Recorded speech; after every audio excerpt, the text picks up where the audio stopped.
Welcome back, ladies and gentlemen, as we continue our coverage here of the Mystery Bounty. We are onto our final table. 9 players remaining of the 305 that entered.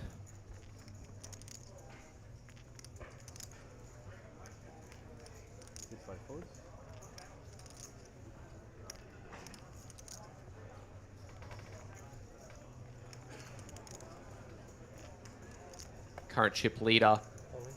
It's Nino Marotta with 38 big blinds. Phil Stemler finds the jam with ace 10. 7 folds.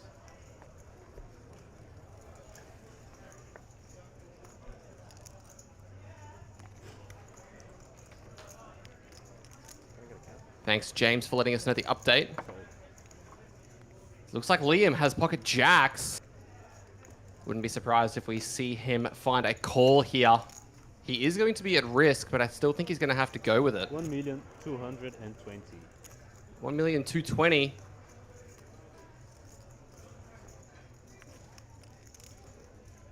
Action first on Kareem Kalani. Lets it go. Liam.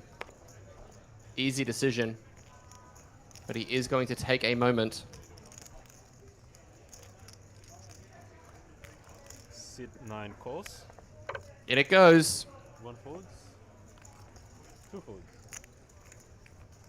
1.220. I'll beat ace king. I can do it. I'm not ace king. Smurf, fold in, call. Ace 10 against jacks, and Liam needs to fade an ace to stay alive in this one. I run the worst in these spots, Chris. How do you fold, just call jacks off here? I know, idiot. He said it. He said Like an idiot. Yeah. Let's see all 5. Liam for an opportunity to get to second in chips. Smurf. Phil, however, with an opportunity to also get up to that point. Let's see how it goes. All in, call. I'm at risk. I'm at risk. I got 1.125. Phil, ace 10, Liam, jacks. Sure.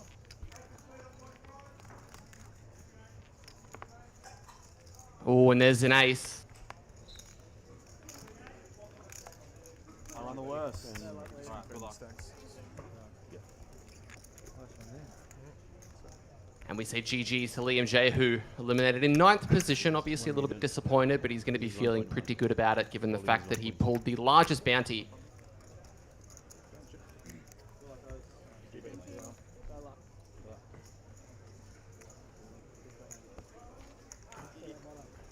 You got first prize in Bounties, bro. Yeah, you've done bounties.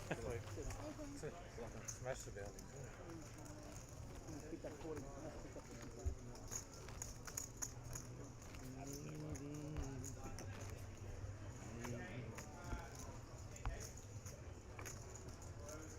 Small blind 50. Those of you watching, could you just let me know if you can hear me okay? I'm just testing this other microphone.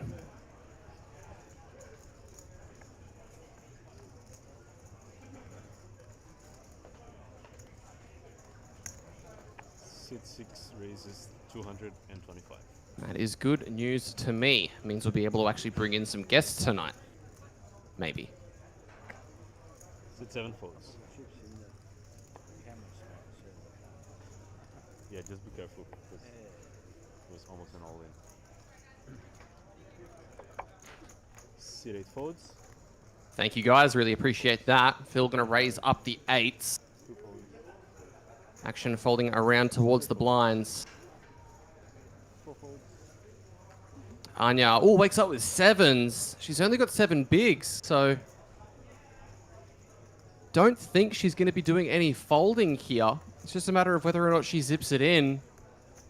I think she's probably made up her mind that the chips are going to have to go into the middle. Thanks for letting me know that the audio levels are good, guys. Appreciate it. Annoyingly good, you reckon, Jason? That's not very nice. It's not a nice spot for Anya either.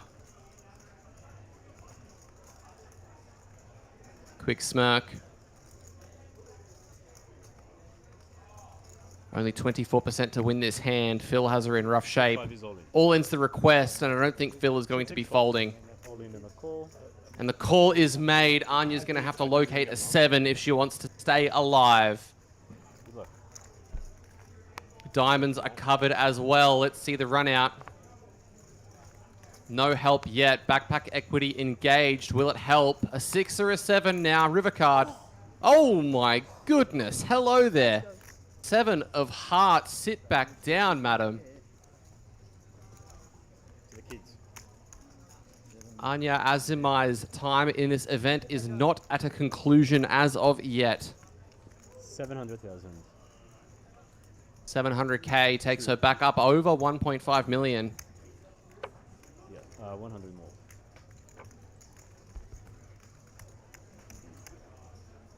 And just in case you guys were a little bit worried about our cameras, there's nothing wrong with them. Seats 1 and 2 just look very, very similar. The twin brothers of Troy and Jack Sweet. Jack already with a trophy so far this event. Troy hoping to bring one home as well. I wonder if they're messaging each other.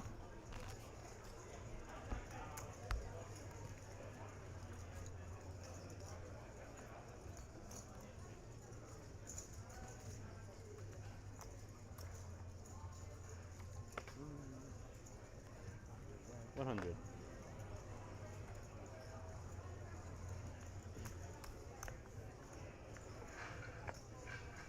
Sit 7 folds.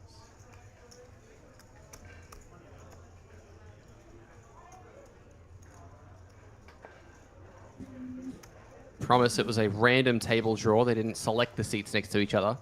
This isn't a cash game. Kareem, 9-8 offsuit into the muck. Sit 1 folds. 2 folds. 100. Talkman reckons they're texting mum for tips. Probably. Was it Lucy that was mum? She was in here the other day. Ace 3 for Bernard. Bernard?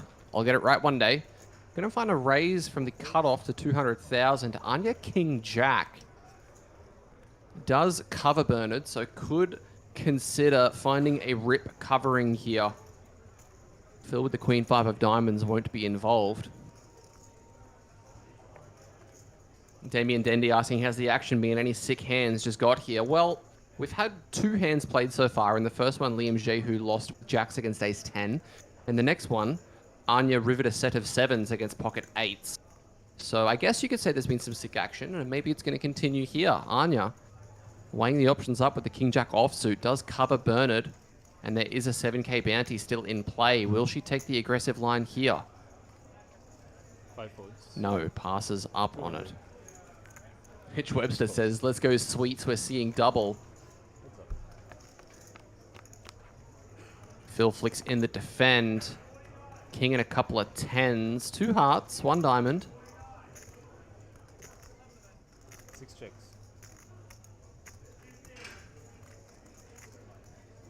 The cool thing about this is that if I have a commentator's pick, as Corey and I used to, I can just say somebody with a surname Sweet, and I've instantly got an additional 10% edge. As played, though, Bernard's going to find a 1 big blind C bet, and Phil lets it go.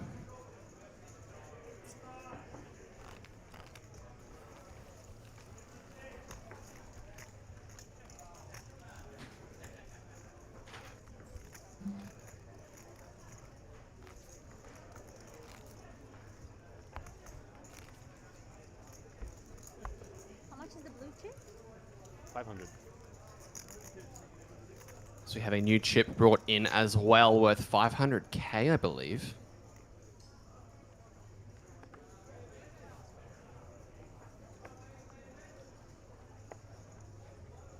Let us know who you guys are cheering for in the chat. A few of you, I think, are going to be pretty obvious who you're cheering for, but I'd love to find out nonetheless. Kareem not going to be getting involved with 7-6 offsuit. 1 fold. 2 folds. 3 raises. 200,000. Bernard. Ace deuce offsuit. This is, again, a spicy open, and he's not going to be rewarded. Punishment incoming from Chris Colinari. What's interesting about his hand here, though, is that he can't just rip 22 bigs, I don't think, given that he is covered by the only stack larger than him in the big blind, Nino Marotta.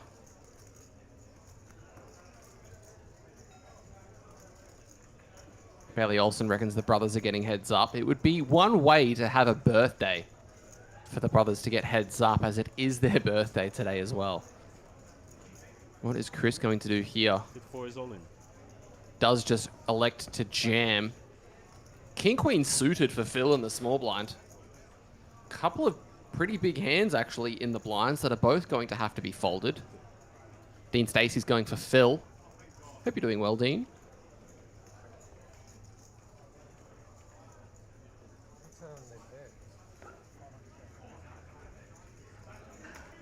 Costa Duca says go Team Sweets. Victory is sweet, but as it turns out, those two guys are sweeter. 6 votes. Nino, Jack 10 suited, is going to be getting out of the way.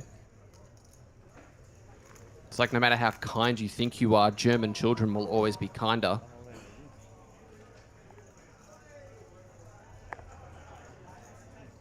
Jack 10 of diamonds is very pretty. So it looks like there's been a request. Phil wants to pull his bounty. Why not? Go for it.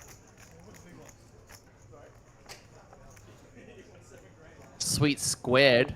It's actually a bit of a tongue twister. Say that 5 times really fast. Liam Jehu, the most active player so far, but not in his seat anymore. I think most of that pre-flop raise VPIP percentage was actually from the table prior to the final table.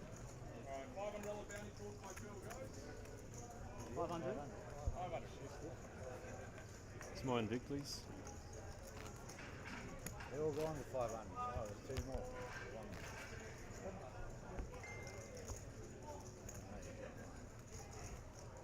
Small blind 50.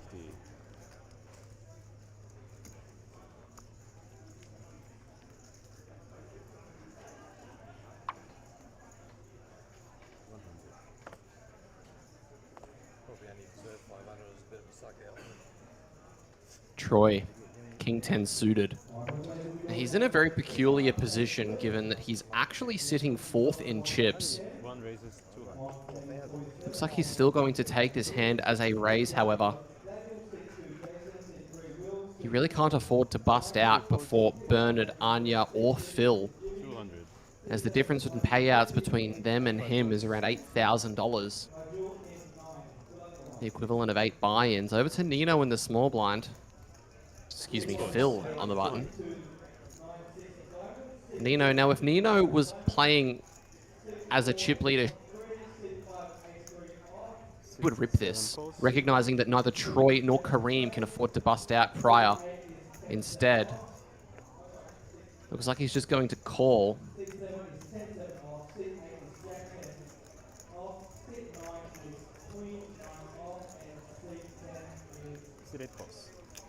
Dean says the picture is the wrong way around. Yep. Apparently that was intentional. 9, 4, 8. 7 checks. As technically Nino has the best hand. Kareem with a gut shot. Troy with 2 overs.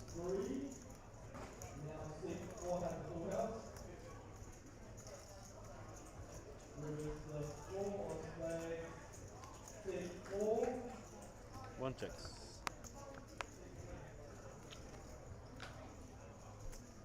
Checks through, and the 10 of clubs is a spicy one. Troy with the best hand now with top pair, but Nino has 2 overs, a jack-high flush draw, and an open-ended straight draw. So he's actually the favorite going to the river. 7 bets 250. Bet of 250k. Kareem's going to be getting out of there. Nothing you can do with 6 high.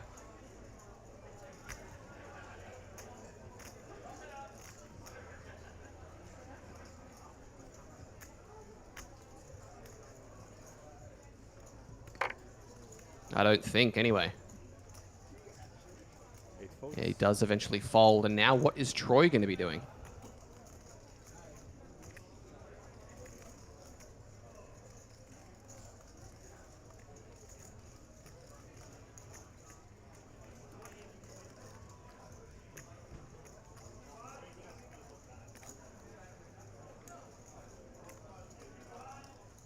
Looks like he's not going to be folding just yet. Puts in the call.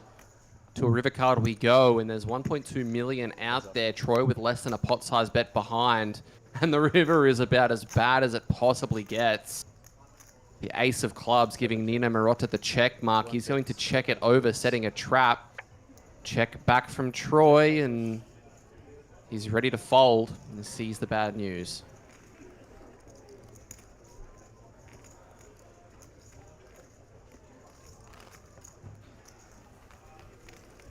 Jack and Troy, the bottom two stacks at the moment, but we've seen them spin up in the past. Well, we've seen Jack spin up. Troy's awaiting his time in the spotlight.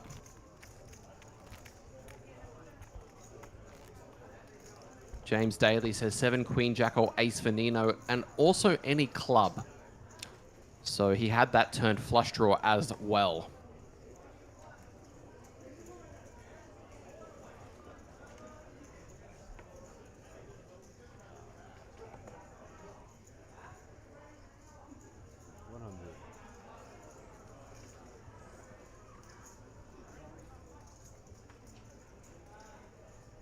Well, Jack, Ace Jack offsuit. Wonder if this is a request of the triangle moment or if he's going to find a min raise. Looks like he's going to go the route of a min raise. 3 folds, 4 folds. 200. 5 folds. 6 folds. Juan Daniel Diaz Bayano is asking, is there 3 of sweet guys? I mean, there's Jack and there's Troy, and I guess I'm pretty sweet, so yeah, sure. How you doing?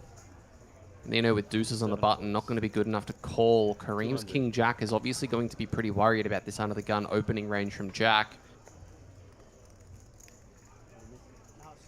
Ross Faza says Jack's photo is of Troy. Yeah, I think that was planned by them, to be honest.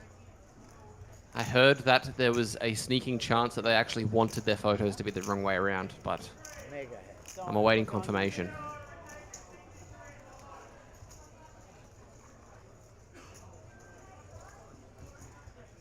Kareem King Jack offsuit in the small, still thinking this one through. Suited raises 450. Wow, finds the 3-bet bluff. This is spicy. This looks so strong. Against a 10 big blind stack, this looks incredibly strong, and we can see that he does not have the best hand. Waiting for action to pan back to Jack to see how he's reacting to this.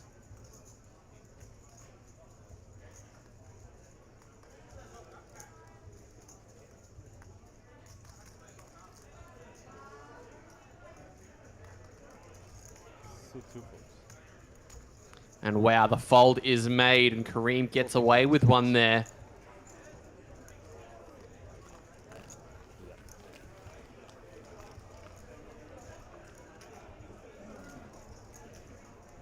Jack has a quarter of his stack invested this hand now.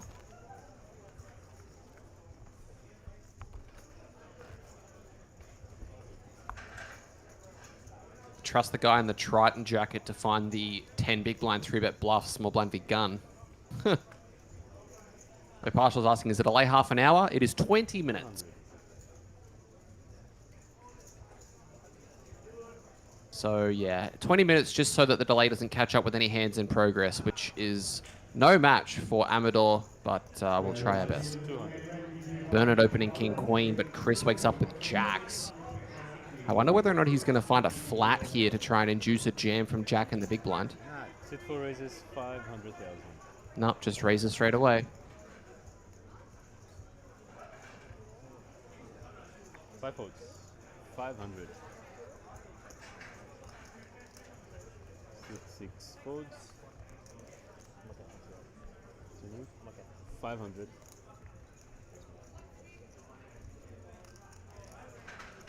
Suit 7 folds. You know what? I'll get a copy as well. Strong laugh.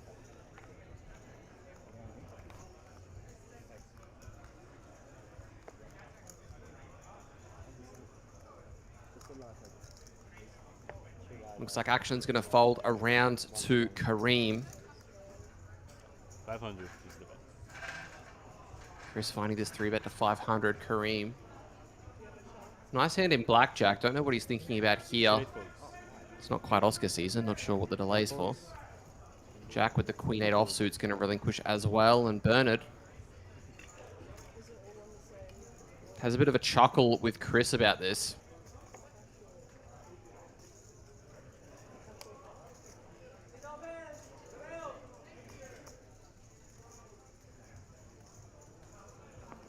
Sit 3 foots. Does let it go. Bernard down to 11 bigs. He's going to be in the big blind now. So he's going to have a 9 big blind stack in a moment. Mitch Webster says, predicted placings, 1, Troy, 2, Jack 3, Anya, PS, no bias here. I believe you. I don't believe you at all, but I believe you.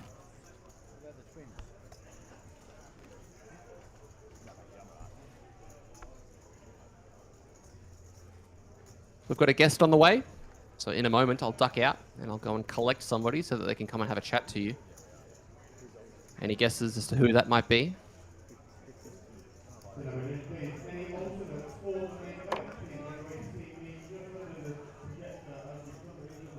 Sit 4 foots. 100. It's not your dad, but he does say hello.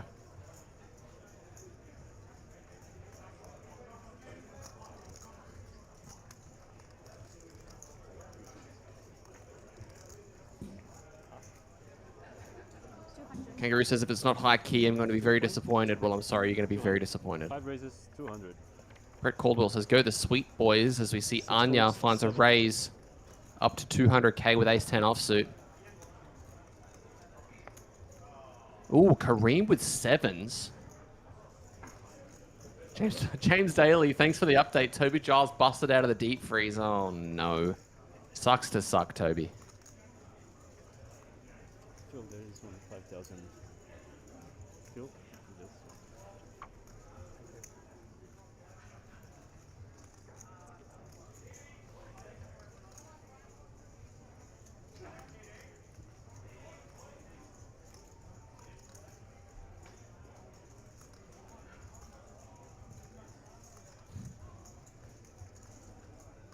Brian Kerwin wants Dean Stacey on the mic. Dean Stacey reckons Krilly. As we see, Kareem finds the rip with 7s. Troy out of there. Jack out of there. Bernard.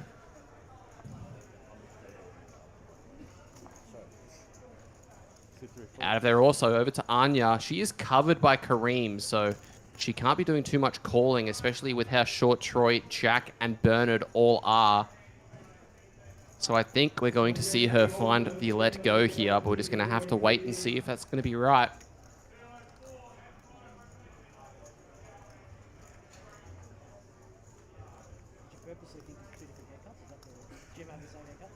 Very powerful sunglasses in play, but not powerful enough for these 7s.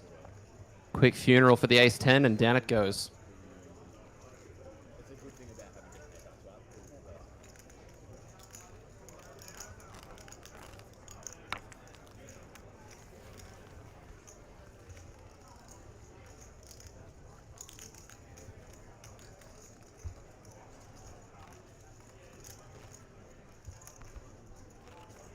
Big blind freeze 100.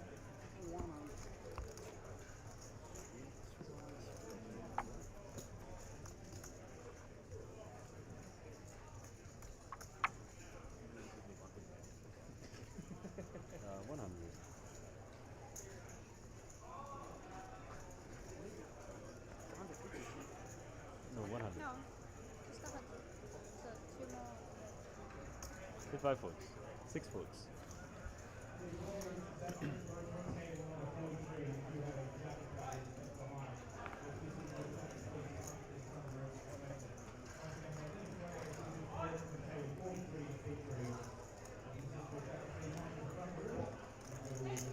Seven raises, 225.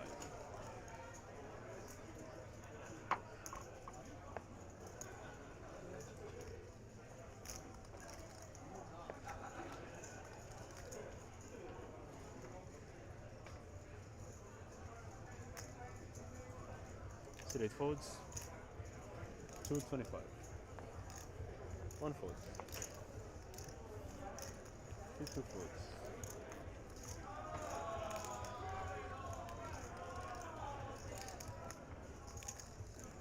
All right, guys, I've got some great news. Somebody actually called it in the Facebook chat. I'm joined by Lachlan Crilly. Crilly. Hey Jordan, how you going? I'm good, man. Welcome into the booth. I just want to make sure that everybody can hear you because we had Malcolm in the other day and they couldn't hear him. So, Like not at all. like, not at all. Like, that mic wasn't working even remotely. Well, hopefully I'm coming through all right and you can all hear. Great setup you have out the back of Sharks.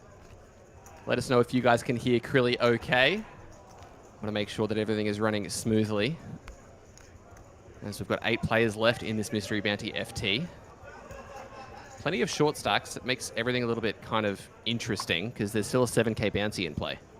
Okay, so I haven't been keeping a big eye on the mystery, but I saw Liam got the 32k. I don't know how they've tiered down, but I'm guessing a 7k would be the 5th. I think the Highest? 5th, yeah. I think there was a 17 and a 12. Yeah. And now we are down to just a 7. Okay, so think- still some slurpage to play for. I actually think there's a 7, a 4, and a 2. So there's Okay. actually still, like, the jump between 4th and 3rd is less than 4k. Okay. So the So, bounties yeah. actually still have a pretty considerable impact on this. And everybody across the board is relatively short. Like, the deepest stack is 46 bigs, and we've got 4 people sub 10. So, or 3 Yeah, people sub so there'll 10. definitely be some chasing a little wider, you'd say, right? Yep. I'd say so. Looks like Liam's already exited us. Yeah, so basically the first 2 hands were pretty spicy. So hand 1, Phil jams 12 bigs with ace 10-0. Jehu calls off jacks. Ace high flop, thanks for coming. Yeah. And then the very next hand, Phil opens 8s from gun. Anya jams 7 bigs from the big blind with 7s and spikes a 7 on the river. Wow. So, yeah. It's all cruising. And you got the Sweet Brothers, both make an appearance. Yeah, next to each other as well. And if you have a quick look at the pictures, you'll see that things might not add up entirely. I see what you mean. Apparently that was a request from them. So. Okay. I mean, you can kind of know who's who with the hair, but if they had the hair the same, you wouldn't be able to tell at all. Yep, I reckon they should both wear hats next time. Or hoodies, and just make Yeah. it as confusing as possible. Well, I mean, even the changing the names is pretty confusing. Yeah, so we see Jack actually take it up to 400k at 100k big blind, so looks like he's basically committing himself here over to Anya with the 10, 7, and 11. How wide are we gambling for these 7k, 4k, and 2k bounties? I mean, I think when the jumps aren't, as high as they are when we get deeper in the tournament, the bounty's still pretty relevant. I can't claim to know everything to do with mysteries and the ins and outs. Malcolm's definitely the man to ask with his resume and mysteries, but I'd say we'd be taking pretty close to everything for 3 to 4 bigs. Yeah, so it's funny you mentioned Malcolm. He was actually going to be coming in here as well. You guys were kind of fighting for the commentary spot, but he was still in the main event, so I told you to come in, and he's since busted. So now he's having dinner with Sherry, and then he's going to come in a bit later. Awesome. So yeah, you guys have that to look forward to. Mystery Perfect. bounty knowledge from a bracelet winner in this format. So Perfect person to listen from. I'm really surprised that we're kind of Nah, he didn't. He didn't ask you. still at 8 players at this stack depth. I thought we would have been kind of at 5 or 4 by now, but things have really kind of bottlenecked with 10 left. 10 players left lasted for 2 hours. So the FT bubble took a long time. 120. And what excitement have you been up to out there today? Have you played the deep freeze? Have you played? Yeah, well, I came in late. I max lated the deep freeze. Insane prize pool. Crazy. The numbers were insane in that. Bit sad to bust with 60k up top, but then I jumped in the 300, got in a flip with Michelle and Nunu, and Never winning that. we're never winning that one. So, yeah, got the pleasure of joining you guys. If you guys have any questions for Lachlan, feel free to send them through. We've got Facebook, Twitch, and YouTube all open. Ask him about life, ask him about poker, about music. Probably going to have to chat at some point about music. I almost brought a set of decks so that we could mix you guys something live, but it didn't exactly work out. So looking at Jack here in the hijack, 6.7 bigs and ace-9 offsuit. Feels like a good luck moment. Yeah, I feel like this is one we just got to take. Generous. Suraj is asking, are Jack and Troy twins? No, they're not related at all. It's just a very happy kind of accident that... Yes, they might be related. They might be twins. And Jack is going to put most of his stack in. C3 folks. Mitch reckons they're father and son. Yep, that'll do. Wash Me says, hey, did Krilly bag main? Krilly, you want to tell us about it? She didn't ask me. Yes, I was able to bag the main event, bag 317 on the first bullet, which I'm absolutely stoked about. Being a bit of a nemesis tournament for me in the last few years. Probably done like 15 or 16 bullets. So to get off one feels very nice. And I love the post that you put up onto Instagram of the photo of the bag and you just have in brackets first bullet next to the chip count. It's the little wins. It's the little wins, man. It's the little wins. To be honest, I mean, viewing the main event as a 1500 probably isn't really fair to the main event. It's more like a 6 or 7K, right? Usually, yeah. Yeah. I think last year I had in brackets 7th bullet or 8th bullet, so to put first bullet feels nice. Yeah, nice. Or the Burt Perry 13th bullet, or Yeah. whatever it was that he did Yeah, last year. he is the king. Yeah, the King's not here this year, so somebody else is going to have to take the mantle of most bullets fired in a main event. I mean, there'll be someone. Yeah, I'm not a bad hand there. 10 Nat Wingrave wants to know who is your favorite sweet player. And I can't have a favorite. Yeah. They're both good. They're both good dudes. You can't really pick a difference when they share like almost identical DNA, right? They're basically the same person. Exactly. Who's older? Do you know? I couldn't even tell you. I'm probably still getting the names mixed up. So Yeah. how can I have a Yeah, favorite? thank God they've got different hair. Otherwise, I'd be just clueless. Yeah. C3 is all in. Juan Daniel Diaz says, we'll play event 46 on Saturday. Any tips for me? Which event is that one? As we see Bernard jam in the A6 suited. Or when Nino wakes up with 10s in the big. This is going to be a good luck moment. Nino with a better moustache than both Lachlan and I. That is a strong moustache. That is years and years of training. Looks like he's asking for a count. Yeah, expect this one to always go in. 835. Shout out to Lewis Murray in the Facebook chat saying oink oink. Looking forward to seeing you, Lewis, rolling around in the sty with me later. On the topic of players that are going to be firing over 10 bullets in the main, thanks for tuning in, Louis. As Nino hasn't called yet, but really just has to. I mean, yes, with Bounty in play, we'd absolutely be calling this one. So And Bounty or no Bounty probably goes in. yeah, and in goes the 10s, and he and Bernard have an interesting dynamic. Nino actually folded 9-8 suited against an under-the-gun min-open against Bernard earlier from the big blind. So these guys have played a lot of poker with each other. I'm not entirely sure what kind of poker, but we are going to see the ace-6 against the 10s, and Bernard needs to spike an ace to stay alive. Can two of them? King on the turn is no help, needs to fade a 10. How about another king? Aces full of kings, and Bernard is up to 16 bigs. I guess Nino just had a bad feeling. Maybe in the gut, he just knew. Yeah, I mean, I know it's for 7.5 bigs, but if you've got a deck read, you've got a deck read. Absolutely. Well, that was collusion. Juan Daniel Diaz says he's playing a $250 buy-in. Any tips for somebody playing a $250 buy-in that's not been playing poker for too long? Only a year or so in. Just go out and enjoy yourself, man. Yeah. I wouldn't think too much about it. Just, you know, you don't need to do any research or go too hard. Enjoy yourself and just trust your gut. Yeah, making sure you enjoy yourself is such an underrated shout. So many people get to a point where they like it and then they don't like it because they've worked on it and they're getting tilted that they're not getting results. Exactly. So as long as you're not too hard on yourself and you have a good time, then you can't be too unhappy.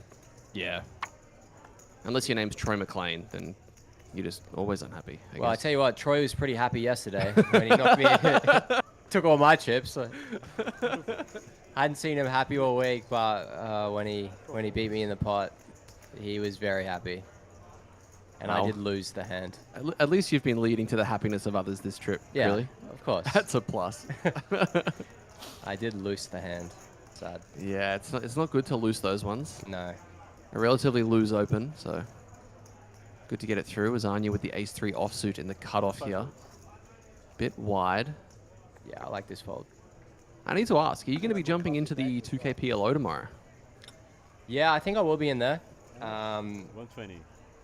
For those who know, I do enjoy playing 4, 5, 6 cards, so I will be in the mix.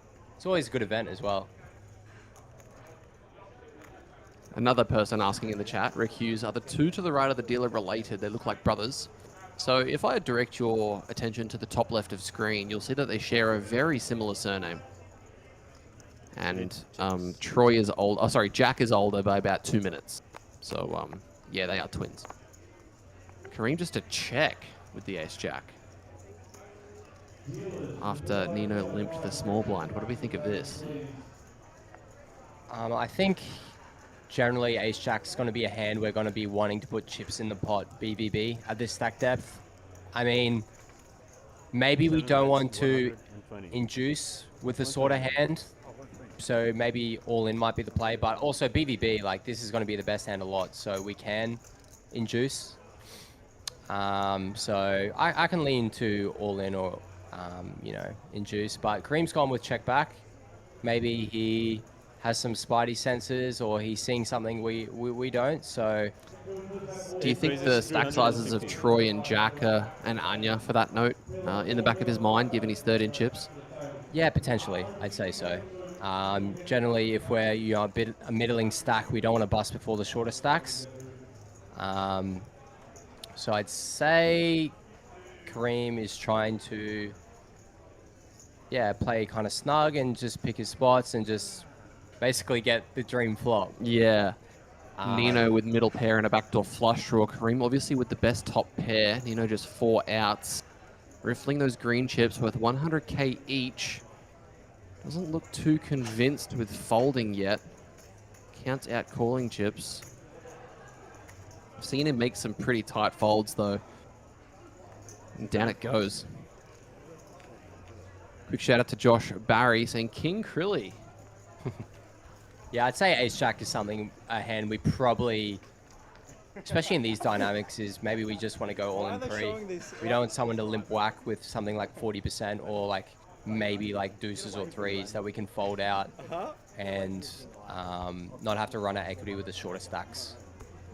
So it looks like the twins are having a bit of a laugh at a hand that Kareem played earlier. So Jack actually opened ace jack offsuit off of 10 under the gun. And Kareem found a 2.2x 3-bet from the small blind with King Jack O. And was able to get the fold. Yeah. I guess... Do you expect the guy on the Triton hoodie to find the 10 big blind 3-bet bluff? Oh, sorry. Well, I tell you what, if you played with Kareem, he's definitely capable. He's definitely capable. Looks like He always Bernard. keeps you on your toes. Looks like Bernard's capable of finding a raise with queens here. It's the first big hand that we've had since the first orbit. Nobody waking up with anything just yet. Nino's king 6 suited looks pretty, but I don't think he's going to want to play it. Ooh, Kareem with the king queen suited is a bit of a change of pace though. Does cover Bernard. Bernard started this one with around 15 blinds. Yeah, I'll be very interested to see what Kareem does here. With Troy only having 7.5 in the big. Do you think, given the bounties that are still available, we see a 3-bet whack? Yeah, it's very, very possible. This is all sort of hand that we really want to realize our equity with. And in some dynamics, we can even... we can possibly fold out better, but unlikely, I'd say. So... You don't think you're getting a fold from ace-10 suited here? We probably could, yeah. Like the ace-10-0, ace-jack-O, and maybe even the ace-queen-O could be even a close spot. I don't mind calling as well because you dominate the opening range a lot. You know, the king-jack-Os. The queen-jack suiteds, queen-10 suiteds, we dominate those. So this is a pretty nice hand to flat.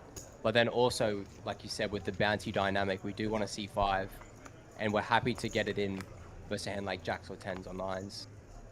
Oh, and a queen-high flop is going to spell disaster for him. Finds top pair. Yeah, filthy. But that case-queen giving Bernard top set. Kareem's dodged it pre, but I don't think he's going to be dodging it now.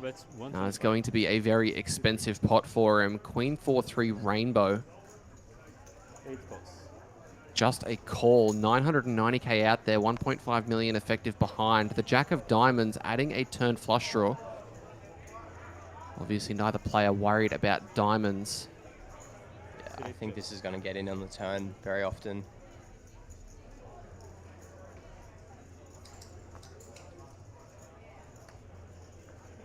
given some of the hands that you mentioned before, hands like Queen Jack, Queen 10, even Ace Jack, that you may kind of want to dominate, as you mentioned, with a flat from the small blind. Do you think that against that kind of range that check jamming turn is going to be the way to go, as we see Bernard does in fact fire a second shell? Well, sometimes we just want to deny against hands like all the ace-x of diamonds. I mean, they should probably check back a lot, but I do see in fields that players like to double barrel those, and then they get put in a tough spot when they do get check jam, but it looks like he is going to call, which I also do like. You know, you keep the ace 10-0s in, the ace king-0s. Brick 6 of hearts on the river, and what are we going to see on the river from Kareem? Because I don't think Bernard's going to be doing anything other than request the triangle. And now Kareem is put to the test, not immediately making a decision.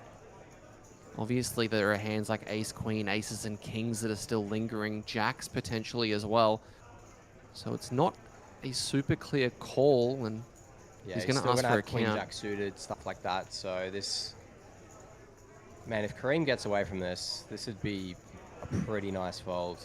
You know, you block all the best value having a queen in your hand. Also, you block kings. If he does find a way out, it'd be very classy by Kareem, but also a really tough spot. And the other thing that is a consideration as well is, do we think that Bernard is going to be blasting off like this with a bluff ever? I mean, he's probably meant to, right? But that's the thing that Kareem's figuring out right now. Does he double barrel ace king o, ace 10-0, and then find the third clip on a big final table? When getting a look at the stacks up top, Bernard is not a shorty by any means. He's actually sitting fourth in chips with Troy, Jack, Anya, and Phil all below him. The difference in payouts between this and I think fourth position is about 10K. So it's definitely something that's going to be going through Kareem's mind as to whether or not Bernard is going to take a jam like this. As actually, we're going to get confirmation on the payouts, 11K for fourth. And if you bust out now, it's actually 4,000. So there's about a $7,000 difference between busting now and busting where theoretically your stack lies as far as an ICM value. And wow, he does get out of there. That's very impressive by Kareem. Very well played. I'll see you in 20 minutes. Bernard takes himself up to second in chips with that pot. I think a lot of players get stacked at some point, you know, thinking that's the best hand we're going to have there in the small. You know, king, queen suited when it comes queen high. A lot of players are going to check raise flop or check jam turn. And Kareem's just found a way to get out, which is very impressive. Holds onto his stack, keeps it north of 15 bigs. Looks like the blinds have potentially ticked up as well. Oh no, I'm reading that wrong. But looking at the way the stacks lie, Bernard and Chris are now neck and neck with Nino still in the lead. Kareem sub 20, but we're worried about those shorties, Phil, Anya, Jack, and Troy. If Nino really wanted to, he could absolutely take every spot. Given how short Troy and Jack are, it's just doesn't seem to be his style. Yeah, you do see in a lot of like bounty tournaments, even normal tournaments, where it gets to the point where you can start jamming pretty wide. As an example, this spot here, Nino, how many hands could he theoretically be jamming? He could be taking a lot. Kareem really couldn't be doing anything. I mean, I wouldn't take the 3-0, for example. Like, that's pretty bottom, but you could be taking a lot. King Queen feels like a pretty clear choice for Kareem, though. Do you think this hand is strong enough to try and induce, or do you think you just want to be jamming? I think I mean, once it starts getting sub 10, I think we just start jamming. I mean, you can have some raise folds, but a lot of the hands we're just going to be calling off anyway. So I think I'd just open whack, and if you can get a hand like ace 2-0 to fold, that's fine. Ace 3-0 in the small. Queen 8 suited for Jack. It's pretty, but not pretty enough, as Kareem is going to get some of those chips back up to 20 bigs almost. Getting a lay of the land here, Troy with 4.9 after paying the blinds. Likewise, Jack 7.2. Nino, the only player north of 3 million, but off the back of that pot he just won, Bernard is right there with him almost. Dean Stacey reckons it's pretty hard to bluff there. Yeah, I don't know of many players that would find the triple barrel bluff there. No. I think if you had King Queen against somebody like yourself or Malcolm or a player like that, you'd probably just side-flick it in, but you're obviously not loving it. Yeah, I mean, these sort of spots are very player dependent. Like, do they have Do they take the ace 10 O's, ace king O's, 10-9 suited, stuff like that? 120 more. Certain players will, certain players will give up at some point. So, a lot of the game that we play is very player dependent. Yeah, it's all very good and well for us to sit here and kind of see the cards and make the decisions as we see them, but it's very different to be sitting there where the cards are face down. Over to Nino and the hijack. 10-7. Can't be doing anything too rash with it now that he's got Bernard in the big blind, one of the only players that could pretty 120. substantially cripple him. Looks like he's not even going to lean towards an open. No, it does just pass it up. I think that's one we probably do open, but, you know, it's probably on the lower portion. And, Ooh. well, he's dodged it. Some hands here. Kareem with the ace-10 of clubs, and he's not going to be folding when Troy puts in his kings, which he will. Tell you what, having Jack's picture as Troy is absolutely wigging me out. It's wigging me out, man. They're the same picture. Kareem finds the raise, notably not going to be jamming this purely because of Bernard being in the big blind. Yeah, I think we're taking this at 100% of the weight. Kings, I think I'm taking this all the time. Don't reckon you're going to fold kings on Nah, I don't think I'd ever fold kings here. that? Is there any worthwhile thought to be put into leaving a little bit behind? Leaving like a chip behind in case it goes jam, rejam, call? No, Nah. not with 5 bigs. Yeah. Nah, man. A lot of the time, we like to see things on TV, but we don't realize or we don't know why we're doing it. Yeah. If we don't know why we're doing it, then there's no real point. Sure. Bernard now with the ace-4 is eyeing off this bounty chance. Is he going to find a jam himself? This would be disgusting if you're in Kareem's shoes and you if- face jam. Yeah, if Bernard whacks, I think if we're Kareem, we have to bin. But ace-4 really isn't looking that pretty. Bit of a shake of the head, and it looks like it's going to go down. And Oh, 3 fours. oh, pump fake. And I don't think Kareem is going to be doing anything other than calling. He's going to ask for a count, but I think ace-10 of clubs is just far too strong. yeah, we're always putting this one in. Sure, it's almost a third of your stack, but it's still a clear put in, and he's going to see that he's up against a very strong hand, but still going to be winning this one 31% of the time. And ace was folded, obviously, by Bernard, but let's see all 5 as Catherine goes crazy in the background. Jack high, no help to the ace-10. 7 of diamonds adds a 9. River card.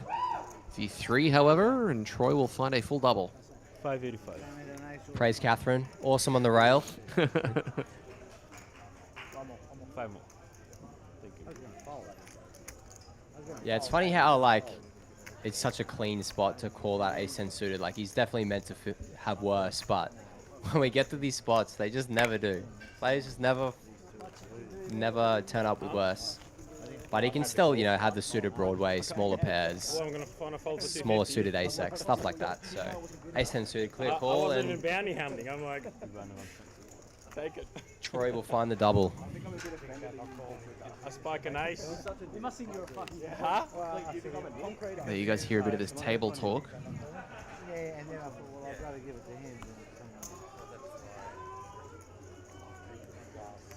You must think you're a complete concreter. I agree. I didn't have to draw.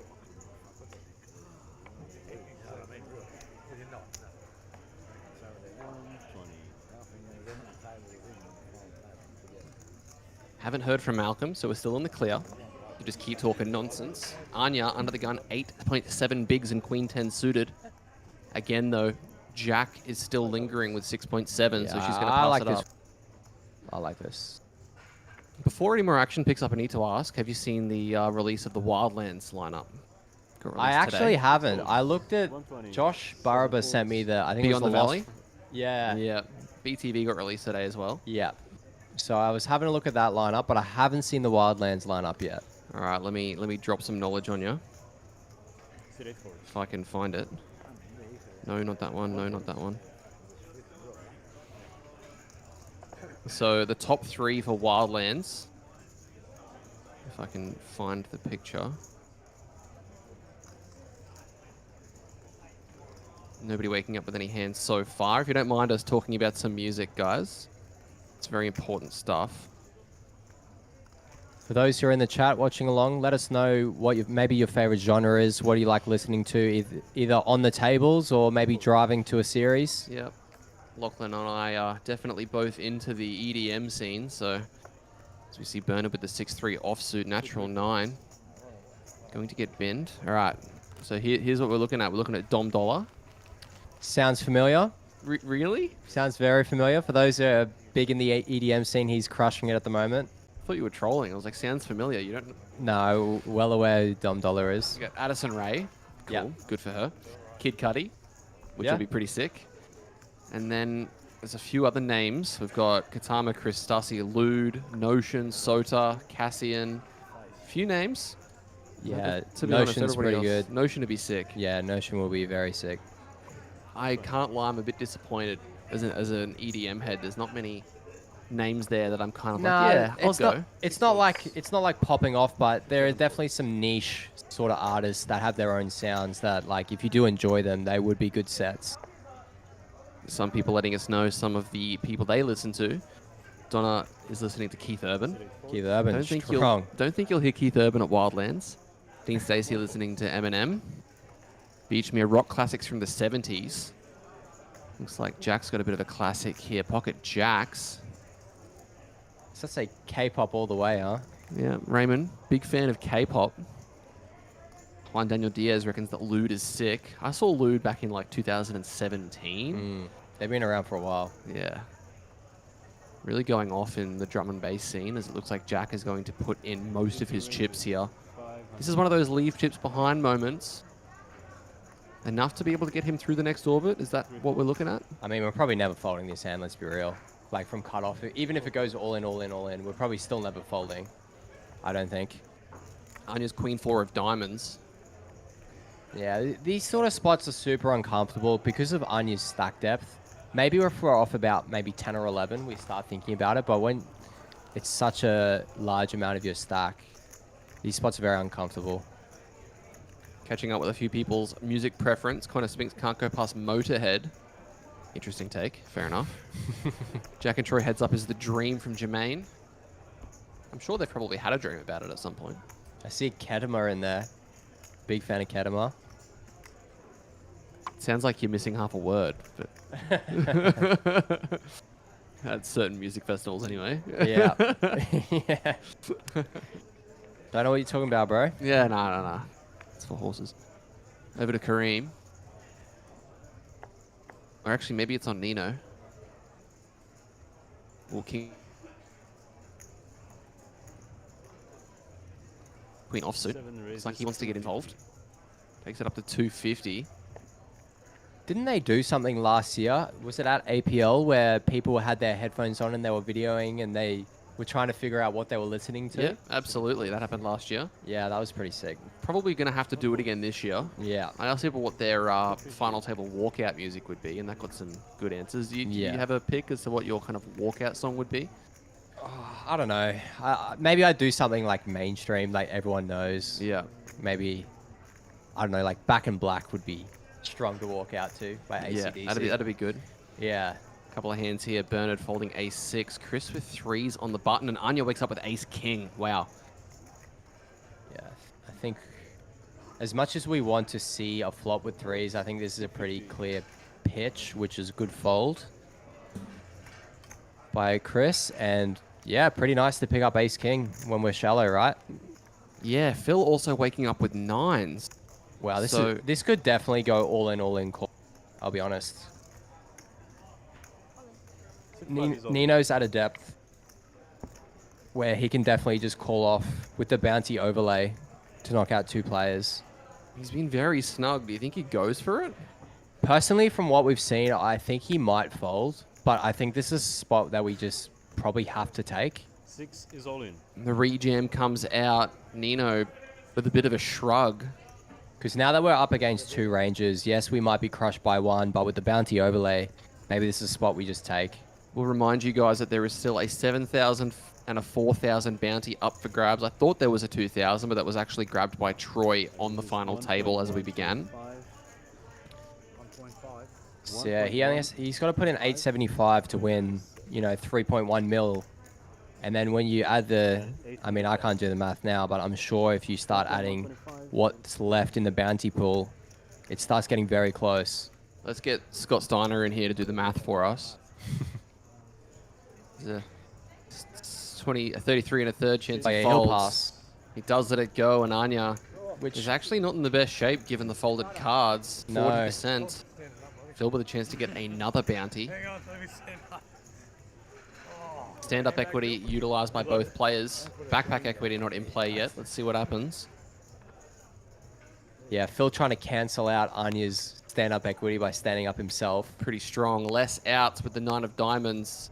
The 8 will seal it. GG's in the chat for Anya Azamai, eliminated in 8th position. $4,500 going her way, and Phil Stemler with another bounty chance.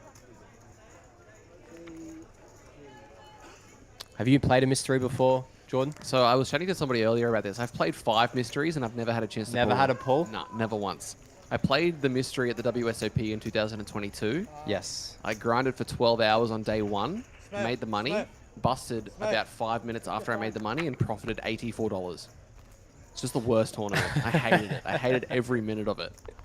And then Yeah, usually there's only a couple of happy people, and the most happy is the person who pulls the biggest bounty. 60, 120.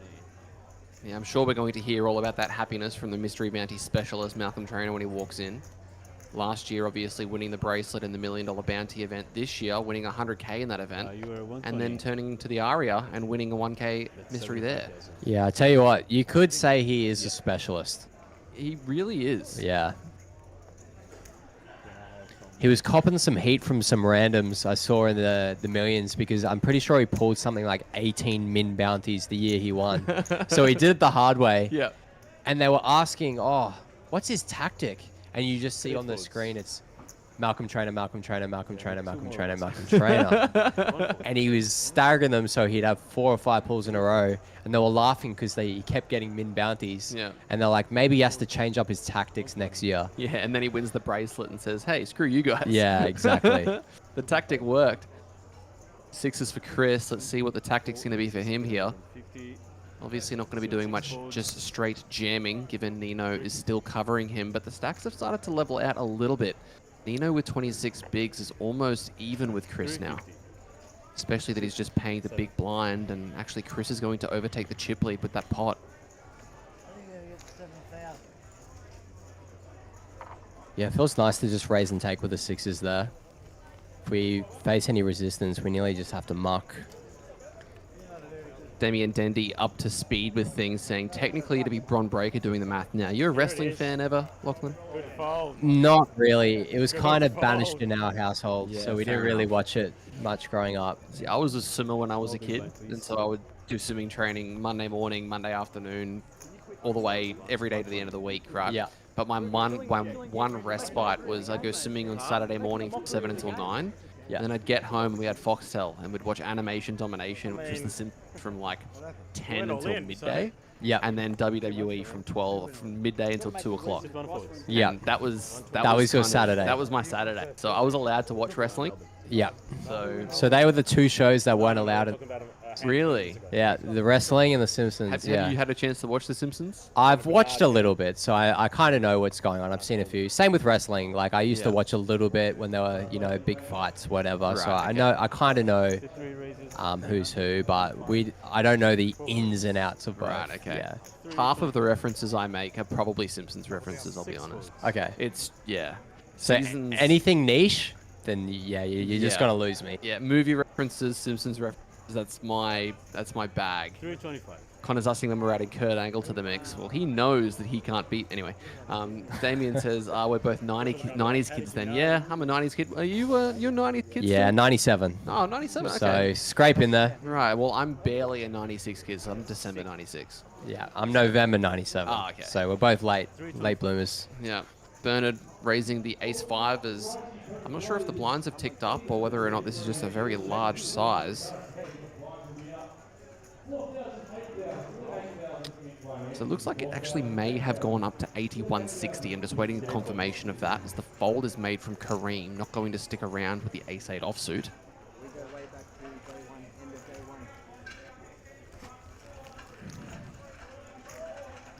So I will say, do you want to tell us a little bit about the buzz and the raising money for the hair getting taken off? You want to tell us a bit about that? 'Cause Yeah. So, I don't want to get it wrong because you kind of see me kind of no, you. sidestep. I didn't really want to get the No, you're right. foundation wrong. So I had long hair for a long time. For those who knew me, like over 10 years, and I 80. thought, you know what? If I was gonna cut it, I wanted to do it for a good cause, right? And I've done the world's greatest shave before, but that was like over 10 years ago, and I grew it ever since.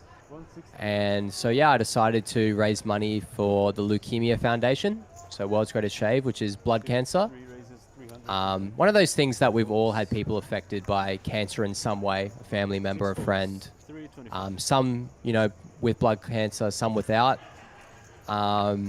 And yeah, so ended up 7 forwards. shaving my hair off and was able to raise around $16,000. Oh wow, okay. Which a lot of people were from the poker community. So I was extremely grateful that, we're in an industry where we're mainly taking money off people and for selfish reasons in a little bit. Yeah. But to actually so many people be so generous and support such me and well, even above me, to be honest, for such an incredible cause, I was super grateful for. Yeah. And am I correct in thinking that it was involved with Empire Poker in some capacity? Yeah, correct. So I was looking to do it maybe at a venue where we could stream it. And I was talking to the people at Empire, which is my local. I live in Brisbane. Yep. So Empire is about 2 minutes away in North Brisbane. And yeah, George and Taylor and Aiden were very, for it and thought it'd be a great idea. And they helped me raise a lot of money as well because they took rake out of tournaments and they videoed it as well into a live stream. So super Yeah, grateful awesome. for them. Yeah. Yeah, good stuff. And do you think that's going to be something that you're going to want to keep going in the future? Or are there other people that have spoken to you about kind of taking part in it as well? Because obviously I've got a buzzed head right now, Yeah. but I just did it because I wanted to change from the same hairstyle I had for 15 years. Yeah. But next year, I think it might be a way to go. Yeah. Yeah, I just think it's a great thing. Doing something to raise money for such a good cause. There's so many people struggling with stuff that we don't even realize. Like I got a lot of messages, I won't name names, but from people who said my daughter, my husband, my wife, and even me had some sort of leukemia or blood cancer, so you don't know who you're going to actually influence and help. Yeah, for sure. And I don't want to cut you off, but we've got some twin-on-twin violence. Jack and Troy are all in. Troy jamming the small blind, Jack calling off King 7. And a queen high flop means we're probably going to be saying GG to one half of the duo here. Jack Sweet unable to improve against King Queen as we say goodbye to him. He's going to head to the payout desk and his other half is going to collect his stack. Takes himself up to 14 blinds. Another great run by Jack. Had that awesome win in the opening, so I'm sure he won't be too unhappy. Another final table showing. And now maybe it's his time for his brother to take the reins. Just catching up on some things in the chat. Josh Barry saying you're a good man. Rick Hughes saying, yeah, it was good to watch. Absolutely amazing human. So plenty of support still out there. Super grateful. I was just happy I could use the platform that I had and, a little bit of the following.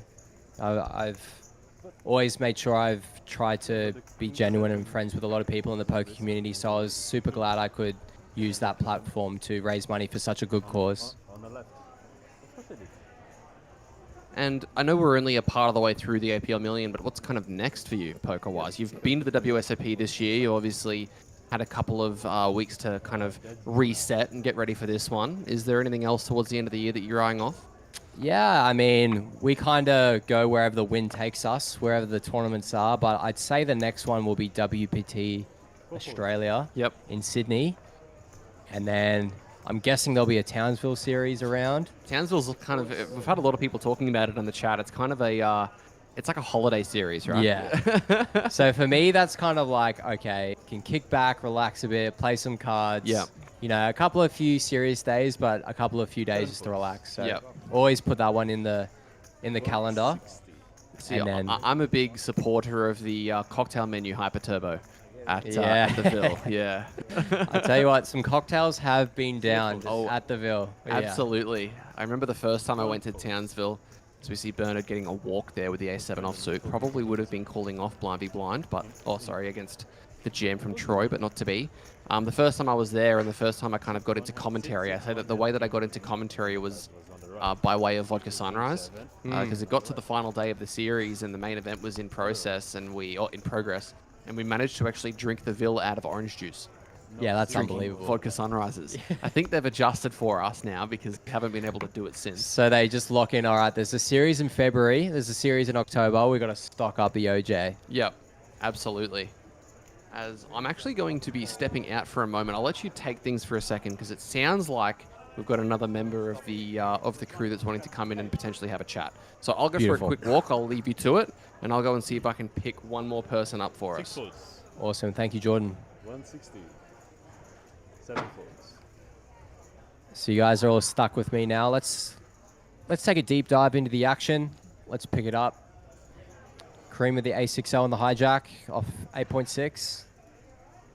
Interesting to see how Kareem attacks his spot. He's definitely, well, we can see he's last in chips. Sub 10, and he will fold. I like this fold. 1 foot. We got Bernard with the 870 in the small.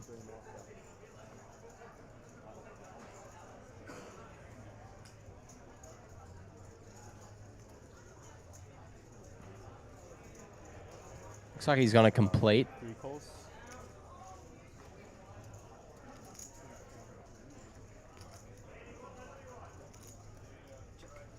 Good four check. Nelster in the chat saying there's no point, Krilly. I've already won the WPT. All right, well, I'll just be adding to your prize pool then. 4 checks. Jungle Tilt says, Krilly, do you play table games or pokies?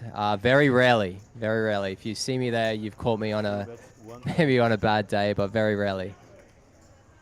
I tell you what, this is a pretty wild turn as we pick up the action. Bernard's limped in the small, and we've seen a check back, and it's gone check, check, flop.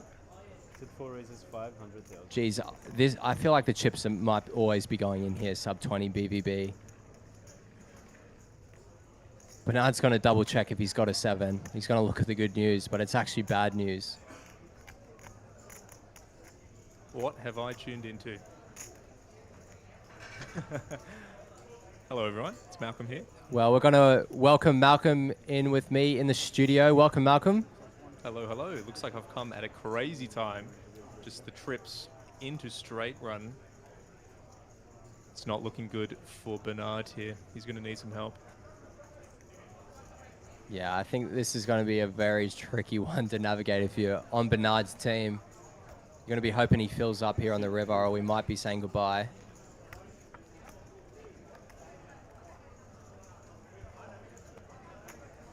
No help at all.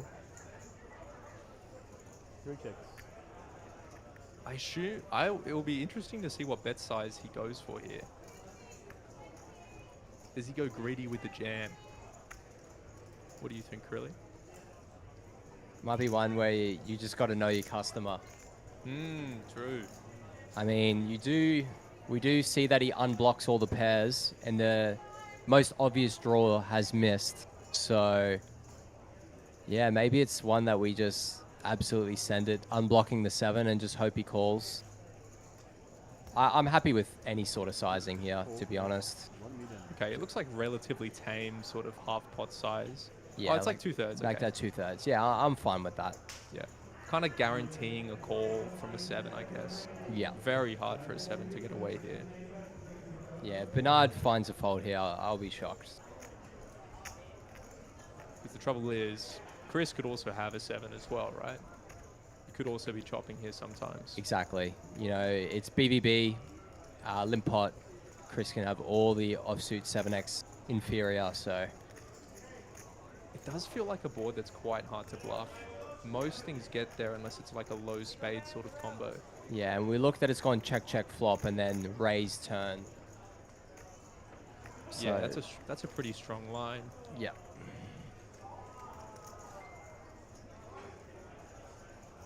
Tell you what, we've already seen some really, really well folds on this FT, but if Bernard's able to get away from this, we would probably top the lot.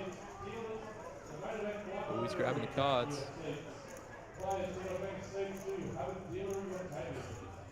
Yep, he still has a 7. I think blocking the 8 as well. It feels like his main bluffs would be like 8-6 as well. Okay, he does flick in the call. Yeah. Yeah, it's pretty unfortunate for Bernard. You can't blame him for calling this one. Yeah, absolutely not. Could have 7-5 suited or something that's chopping too, so just a standard cooler.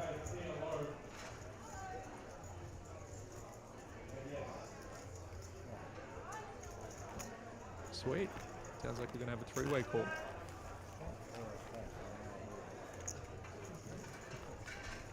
So you just come from dinner, Malcolm? What was on the menu? I had some butter chicken with a side of slaps.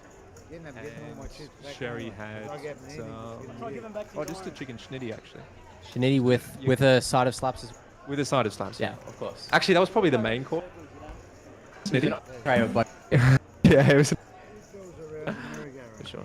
It's like a classic pub feed. Like there's some Yeah. butter chicken, There's no blank palmy. not a palmy, but a schnitty.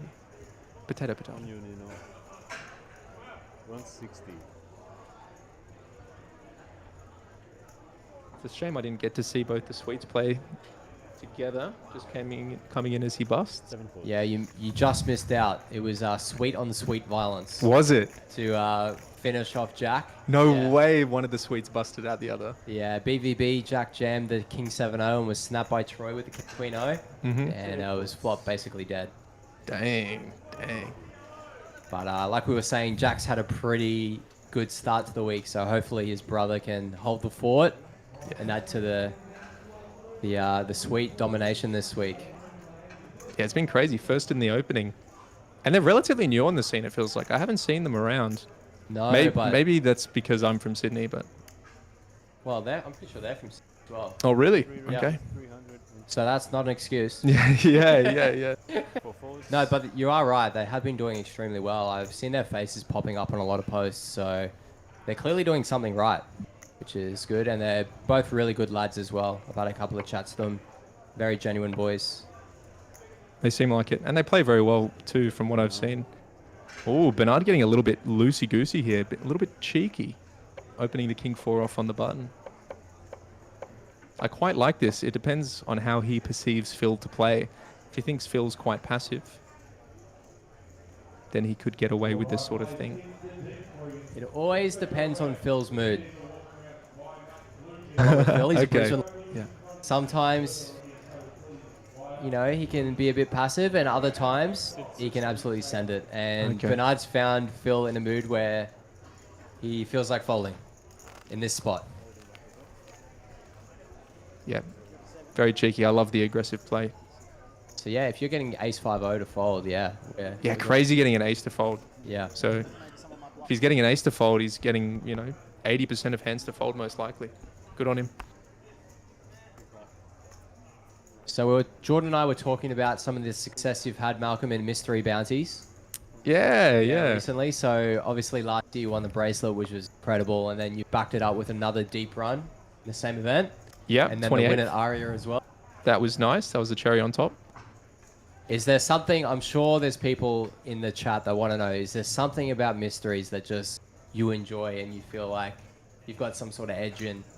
Not necessarily an edge, but I was just I was a gambler before I was a poker player. So I just love the whole concept of mysteries and like gambling on top of poker. Plus, it's a very good game for fish. And also I can hear myself. Okay, I think it fixed itself actually. But yeah, it's a good game for fish. It's a good game for regs all round, and I just love more gambling. Yeah, well, there's definitely is that gambling aspect, is there? It's pretty nice to just pluck the big bounty It is. at any point. Absolutely. This year I was hoping to, instead of just winning the tournament outright, I just wanted to come like 600th and just pull the million that way And and, just then win bust the out. other one. Exactly, right. 6 folds.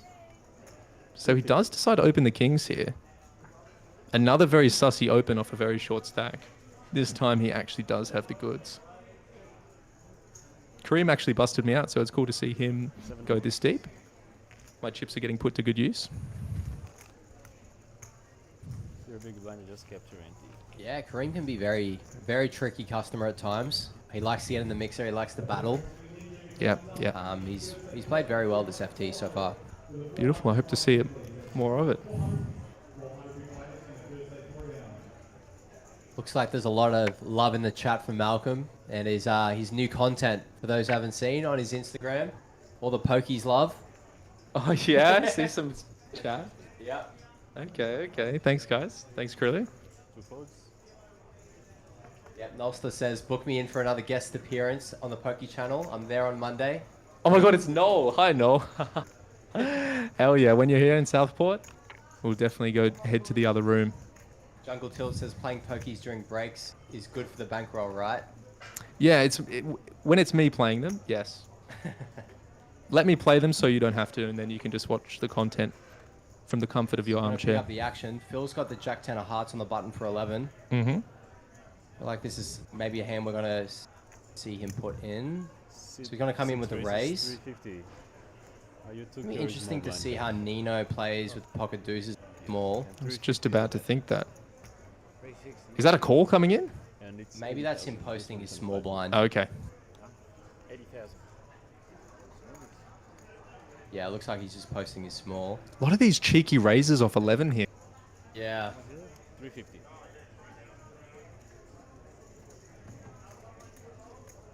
Are there any big bounties left? I actually have no idea. I got told that there was a 7K, I think. Okay. Sit 8 folds. 7 and a 4. 7 and a okay. 4K. So the big bounty's gone, 32. We've got some other ones that have gone. So they're still playing for a 7 or 4, which is pretty relevant with what we can see, like the remaining places in the tournament. Mm-hmm. Would you have liked maybe an all in there from the Jack 10 of hearts, or is it a hand we're going to raise fold, or is it play dependent? No, I would have gone for the all in there myself, just because you get a lot of hands to fold, like ace 5, ace 2 off feels really uncomfortable getting in the mix there. Pocket 2s through to pocket 5s doesn't really want to call, and then when they do jam, you get folded out a lot of equity. So personally, I would much rather min raise fold the king 4 off than the Jack 10 suited. Yeah. Because the Jack 10 of hearts is going to do pretty well versus the calling range. Whereas Yeah. the king 4 obviously. Absolutely, yeah. Yeah. It's kind of an interesting spot here for Chris. I mean, everyone else seems to have... I mean, there's 120 big blind stack, but everyone else sub 15. He could start just like pumping in a lot of jams here even. Yeah, we were talking to Jordan before. It's like, when does it get to the point where we start, jamming a lot of our range? Where's the discrepancy in stack depths where we actually start, really pressuring? Yeah, absolutely. And now is probably a similar time. I don't know what the pay jumps are looking like, but I assume they'd be quite You can plump. see them down on the Oh, bottom. there we go. square. 35 to 14. So with the 7 and a 4 as well, right? So you can see the jumps about 50, 28. So there's still plenty of play with those bounties. Absolutely. This is an interesting spot. Does Troy actually want to jam here with the ace 8 suited? It is very close with the chip leader as well. You assume the chip leader is going to be opening very wide. Any ace probably. Yeah, this seems like a really close spot. Definitely wouldn't blame him if he jammed here. So he's going to call. He does go for the call. I think that is GTO Wizard approved.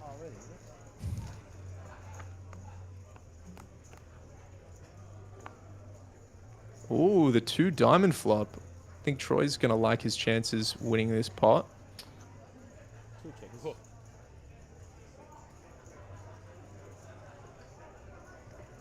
It'll be interesting to see if he just continuation bets range, or if he decides ace 10 suited as a sort of check back hand here. Yeah. Because yeah, the trouble with c-betting everything is that a hand like ace 10 suited just like dominates a lot of good stuff. And if your opponent does raise, then you feel really, really bad about having to fold the ace 10.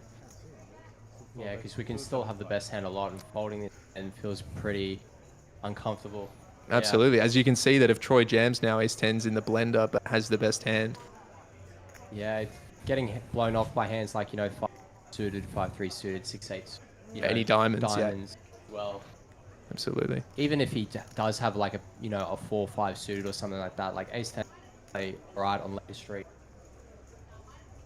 Yeah, it'll be interesting to see if he does go for a click here. I would be surprised to see a jam. I'd be more inclined to see, I suspect to see a call or a small raise. Yeah, I was going to say, do we click this a lot? Personally, I would. Looks like he's going to go with all in. He does go all in, which is a totally fine play. He is at 11 big blinds. Yeah. So now it's that headache spot we talked about earlier for Chris.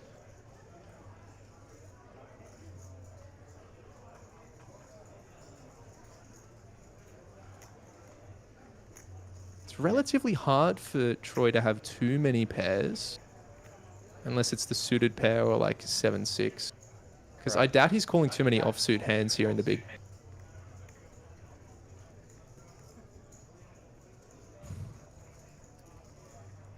He does let it go, so Troy will be happy to see that one. Yeah, I tell you what, that's a really good pickup for Troy. Yeah, and you can hear just on the table, Chris said, I kind of wish I checked back. Talking about easy and high.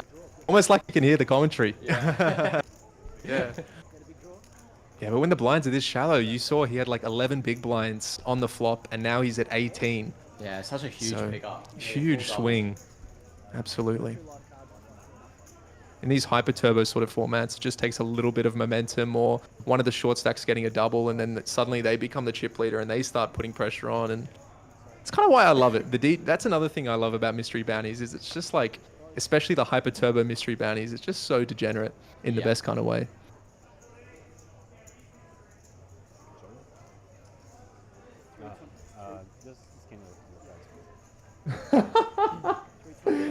Yeah, someone supposedly met me at the Rub and Tug. I have not been to one of those, but really did the little Pinocchio. Outed. Little Pinocchio Actually thing. outed. 7 forwards. Did I ever punt my bankroll gambling? No, but I did make bad investments. I was never a degenerate gambler, actually. I always took care of my losses, or I'd always limit my losses, and I wouldn't gamble above my bankroll. Yeah, it's only till recently, really, in the last sort of 6 months or a year, that I've gambled quite a lot, I would say. But I definitely lost my bankroll playing poker, making bad investments, buying too many Pokemon cards. You name it, I've done it. Sorry, guys. I'm just trying to figure out this. I'm not sure if it's working at all. Do you follow NRL at all? Really? Someone? No, I don't. I don't really follow NRL. I follow more soccer, personally. But if I had to have a team, Cooper Jack, I'd say Parramatta. But I don't watch it that much. I watch AFL soccer. Okay. How about you? Do you watch any NRL, Mal? I used to love it as a kid, and I used to go for the Manly Sea Eagles just because my favorite animal was an eagle. That's the only reason. I wasn't from Manly at all. Similar to me, the first team I ever saw win was the Parramatta Eels, and I thought the Eels were kind of cool, so I just followed them. Yeah. Follow the winner. 3 bets, 330. Oh, the power station. Yeah. And yet they're bloody opening up in China every week. They open up well, Trump done the right thing in America. He's brought back all the coal mines down. This is one of those hands that you could get a little spicy with in the big blind, but it's pretty spicy. Pretty spicy off here. his stack depths is pretty tough, because he's made it 330, so we got to go to 60 for our 1.5. So it's You're pretty much clicking half your pushing it. stacking. Yeah. Yeah. But yeah, I think so too. Maybe if we're a bit deeper, we can start pushing him out again, and then maybe Chris will go, oh no, not. Oh yeah. Not two hands back to back. Yeah, should have checked back. Should have checked oh, it. no.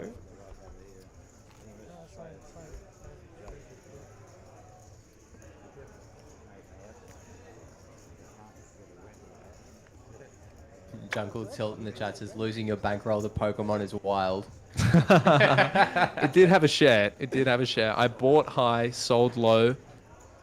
Would not recommend. And then apparently Pokemon's on the come up again, so I just choose to sell at the worst times. Did you ever get into the Pokemon Go, the app? A little bit. A little bit? A little bit. 7 folds. But yeah, I don't even think I had a phone when it was like an iPhone when I was 15 and 16 and it came out. So all my friends were playing it, and I was there It's with hard to like, play on the Nokia. yeah. I think I had I think you needed cellular for it. Okay. I'm not sure, and I just had like my iPod with no cellular data. Yeah. That was a bit of a fish. Oh, okay. This might be a collision here. Wow, he just limps in with the ace-3. And Chris checks with the king. This is a crazy final table.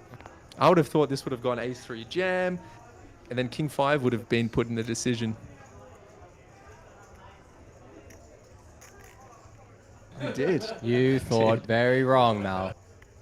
Very rare to not see an ace-high go in for sub-10. I imagine this will get the job done. Yeah, I mean, it's going to be hard to continue this one. Yeah. Maybe if we had something like, ace-3 of hearts or maybe ace-3 of spades, but we also expect those to go in pre too, so. Yeah. Yeah, I guess this is the merit of jamming a hand like ace-3 off. You get to deny equity from hands like king-5 that get to take it off you post-flop. Or even if you had something like 7-4 that would have flopped a pair or better, then you get that sort of stuff to fold. Yeah, definitely. But it is scary risking your tournament life with a hand like ace-3. Yeah, you've played all day. You get to the final 6 players. But sometimes we just got to take those spots. And sometimes the most brave is rewarded. These FTs. Yeah. Mason says, Para haven't won the comp since 86, so not sure what is going on there.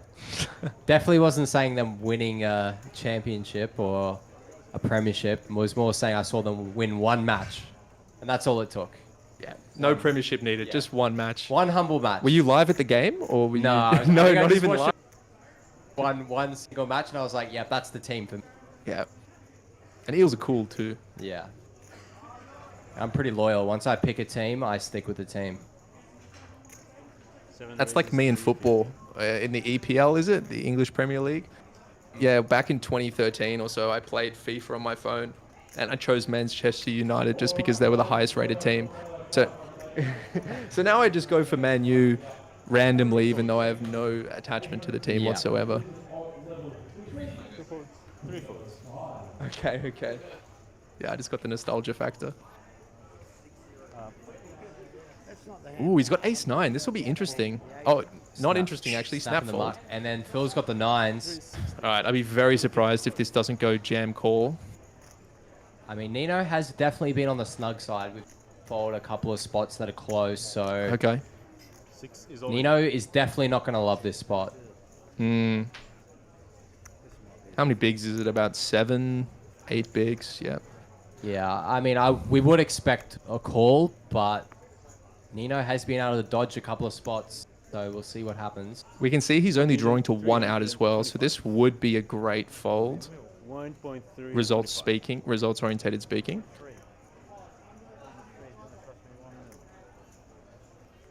Can the man with a strong mustache find a way out? Yeah, that's a pretty goated mustache. Puts us all to the shame in the booth. Yeah. Except you, Krilly. You have a nice one too. Yeah, but it ain't on Nino level. Oh, both of you. I was just looking at Krilly at the time. Great. 7 folds. Just sit back, relax. Krilly and I will do it. And he Oh, does, he does find a out. way with 30%. Wow. Well done. Good job. Oh, is it a 15-minute break? Okay, on that note, Jungle Tilt says, Malcolm and Krilly, would any of you start posting YouTube content? Would you ever do something like that, Krilly? Been asked a few times recently, actually. Maybe it's something to think about. I personally haven't had too much interest, a lot of work. But yeah, maybe. I know you're very keen on the on the pokies content? I am. I'm actually getting a poker content out very soon. So potentially tomorrow, or the next day, I recorded my 2 mystery bounties that I played in Vegas. So I'm keen to share that with everyone and just give people an insight into what poker in the US was like and how the tournaments went for me personally too. Yeah. All right, we'll be back in 15, guys. See you then. Two knockouts. Even Brennan told me, why? Did he? Yeah. Why? Oh no, why? Fuck. Why did you do that? Well, First I ended up two getting hands. back anyway, but still, Yeah. fucking took me a while.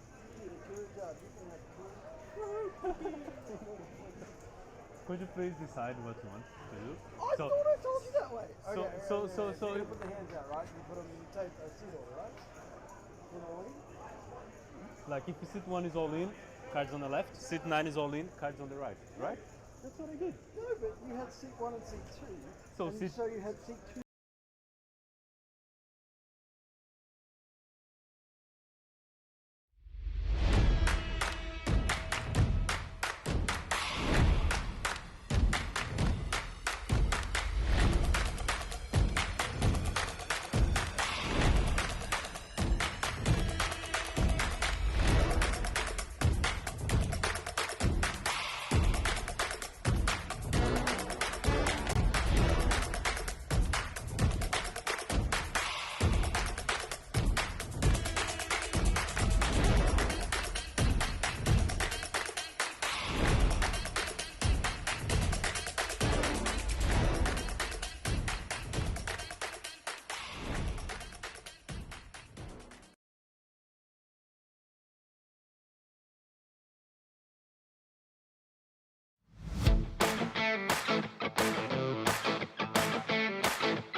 paused it.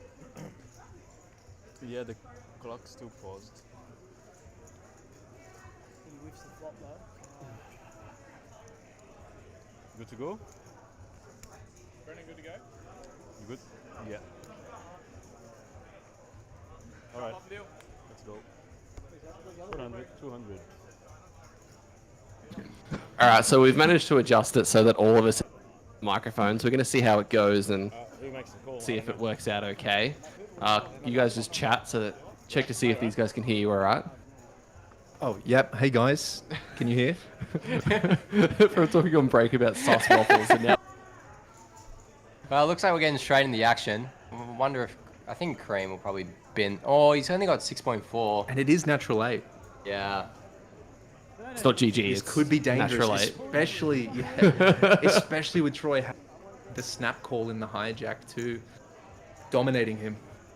Can he get away from this one? He is the shortest. And he does zip it Yeah, in. he does take it. To be honest, I would do the same. With the amount that people seem to be folding, it is a very pretty hand. Something tells me though, Troy is not going to be folding this one. I think so. I think blackjack beats natural 8 in poker. Maybe 1.3. Well, with your gambling prowess, I'm pretty sure you know what wins in every scenario, right? Yeah, of course. 1,200,000. We'll get into that Until the content in a 5 cards sec. come out. 275. Am I right in thinking that I saw a bit of Baccarat content as well? You were correct. All There right. will be more when I... All in? 2 is all in. Well, Okay. So it looks like Troy does find the regen for 2.9. Nobody waking up with 8. Phil's 9-4 offsuit won't be Nino. involved. Nino was actually folded, so he's just totally faded the big blind. oh, okay. Nino wasn't here. Well, so Nino with the mystery hand. You Yeah. never know. Could have been ace. let's see all 5. As Kareem needs to find some hearts or an 8. Okay. Backdoor Could be stuff. worse. There's a lot of backdoor stuff. That's not it. An There 8 it and an 8 goes. only. DJ ready for the screen. King of Spades. GG's in the chat for Kareem Kalani. 6 positions, $6,865, and we're down to 5. 3 players sub 15. Now, boys, both of you have been to Vegas a couple of times now. Both of you have had, I'm going to say, relatively different experiences of Vegas. Malcolm, your first trip, obviously. People have been talking about it for, what, 2 years now? That bracelet run to kick off the summer. Yeah. So tell us kind of what it's been like the last couple of series. Firstly, the first time you went, and second, the second time you went. What differed? How did you kind of change the way you approached it? Did you change, or was it just kind of go back there and win everything? Yeah, honestly, I kept the same approach. You know, go back there, try and win as much as I can. I wasn't even recognized, to be honest. Only because people could see my results on the app. Alright, small It was blind. actually really cleanly done this year. The World Series of Poker app that they introduced through GG Poker made everything so much smoother. I would say that was the biggest change for me. That registering, there weren't these crazy lines. There was one crazy line to get on the app and to get registered, but once you were registered, it was super, super clean. And yeah, it was pretty much the same series as last year. Well in the mystery bounties, not doing well in anything else. And yeah, what about you, Krilly? How'd you found it? Yeah, I mean, I had an awesome. Folds?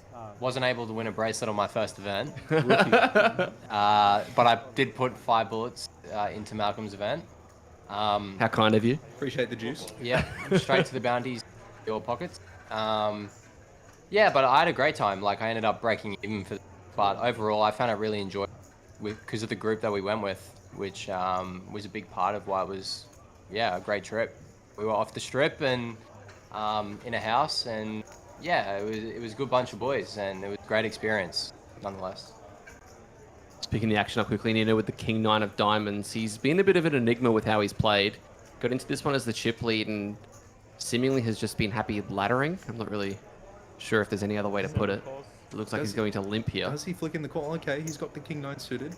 It would have been interesting to see if he jammed the Queen 8 suited on the button, whether Nino would have come along. Probably not. And the jam would have got through. But let's see Troy Sweet. I imagine Troy is going to bump it up to 2.5 here. That would be my guess. From the very little of what I've seen him play. He does decide to check, which is totally fine.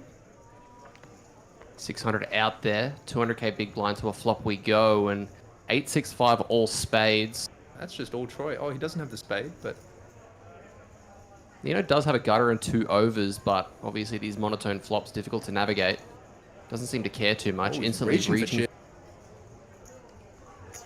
And in it goes. 7 The bets. turbo reach. It's going to be interesting to see how Troy reacts to this, and he doesn't at all. Snap fold. Fold. Snap fold from the bottom pair. Okay. Now, Lachlan and I were joking Cards, please. about you being a mystery bounty specialist, Cards. but is it kind of every time you rock up to a series now, do you see mystery bounty kind of like, oh, okay, cool. Absolutely sit down from hand one for that. Like, obviously you did it with the bracelet win, you did it with one in Aria as well, where you Yeah. shipped it. Hey, tell us about that one. 'Cause I don't know if any that one. We just kind of opened Instagram one day and saw you were sitting in front of a trophy. I didn't really know what happened. It was quite spontaneous, actually. I think it might have been my girlfriend who was just like, oh, by the way, there's a mystery on today. I was like, oh. And I think I maxed Slave Rage that one. I didn't even sit from the beginning, but from what you were saying about are mystery bounties more special to me, absolutely. I tend to go out of my mystery bounty stuff just because I loved it. Even online, I just, like, even before I won it, I just... Yeah, I remember seeing plenty of Instagram posts of you getting gold chest after gold chest. Like, yeah, I did have a god tier week, I think, where I hit 2 good gold chests within a week. But there was one, like, 3 years ago where I shot took for a 1k tour, binked a 65k gold chest, and that was the reaction to me, like, freaking out a little bit, which was a lot of fun. We do have a question from Jungle Tilt on YouTube asking, you guys playing US line match? Probably not. No, just I'm more focused on the APL here. Fair enough. The WSOP schedule collides quite a lot because you'd have to wake up at like 3 a.m. for play those, and yeah, I'm just dedicating my time to live at them. He's tanking with 5 big blinds. It seems like he has no fold equity, so. But I mean, anything's possible in this final table, right? Yeah, you never know. We see the jam is made. Big's total, and Chris is asking for a count.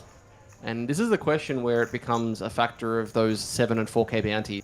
Yeah. Because I think if they're in play, you're probably not even thinking about the decision. The chips are already in the right. Yeah, I would be for sure because he is the shortest stack, so it's not like he's just gonna have a hand, 10s plus, ace, queen plus. Like he should have any pair here. He could even have king jack, so you could be flipping or even ahead. Although I haven't seen Bernard play nearly as much as Chris had. Maybe Chris has the read that he's super tight. We have seen him be incredibly snug with hands like ace-3.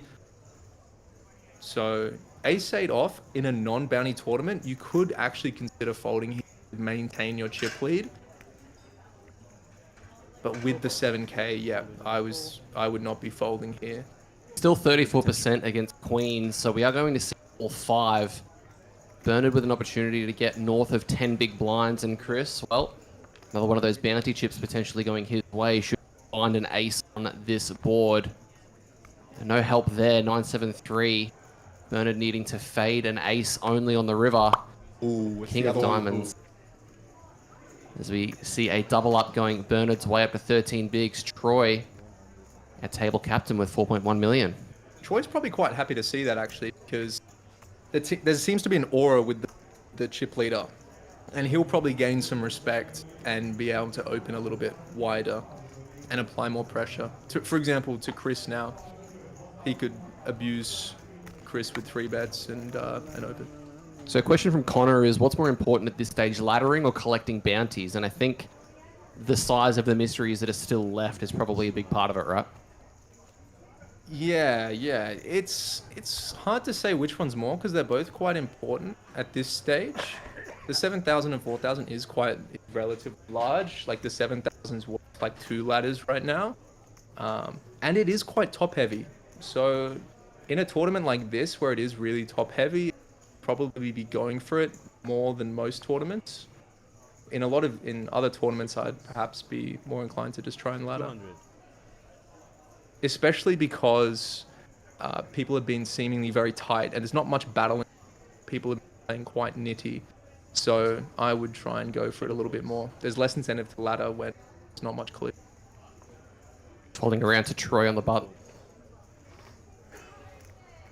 And 7, as I will let you guys know, as far as the microphone, we're trying our best with the 3 of us, kind of ensure that you guys can hear us.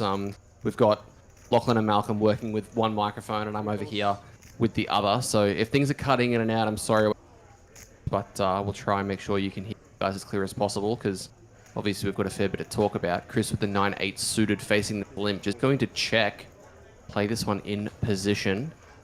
To a flop we go. Pedro going to put out the ace-5 deuce, couple of clubs. Bernard with a gut shot and just 9 high with no backdoors for Chris. Looks like Bernard is going to fire for an amount that he's not allowed to. Tries to bet 110. 200 is the request. He's going for quarter pot on the flop. Chris is going to let it go. Now, we've been discussing the mysteries and the results you've had, Malcolm, but I want to touch on you, Crilly, because there was a point last year where it seemed like you were unstoppable, and specifically I want to talk about W, where you went on an absolute monster tear. Was it at or was this? This one was at the Turf Club, yeah. So is that a venue that you kind of think about, and like you see every time you see a series there, you're like, oh, I just want to win all the tournaments again? Well, it's an interesting dynamic because obviously it's hard to win that many tournaments in a series, so you don't expect to do it again. But when it does pop up, obviously it does have a special feeling.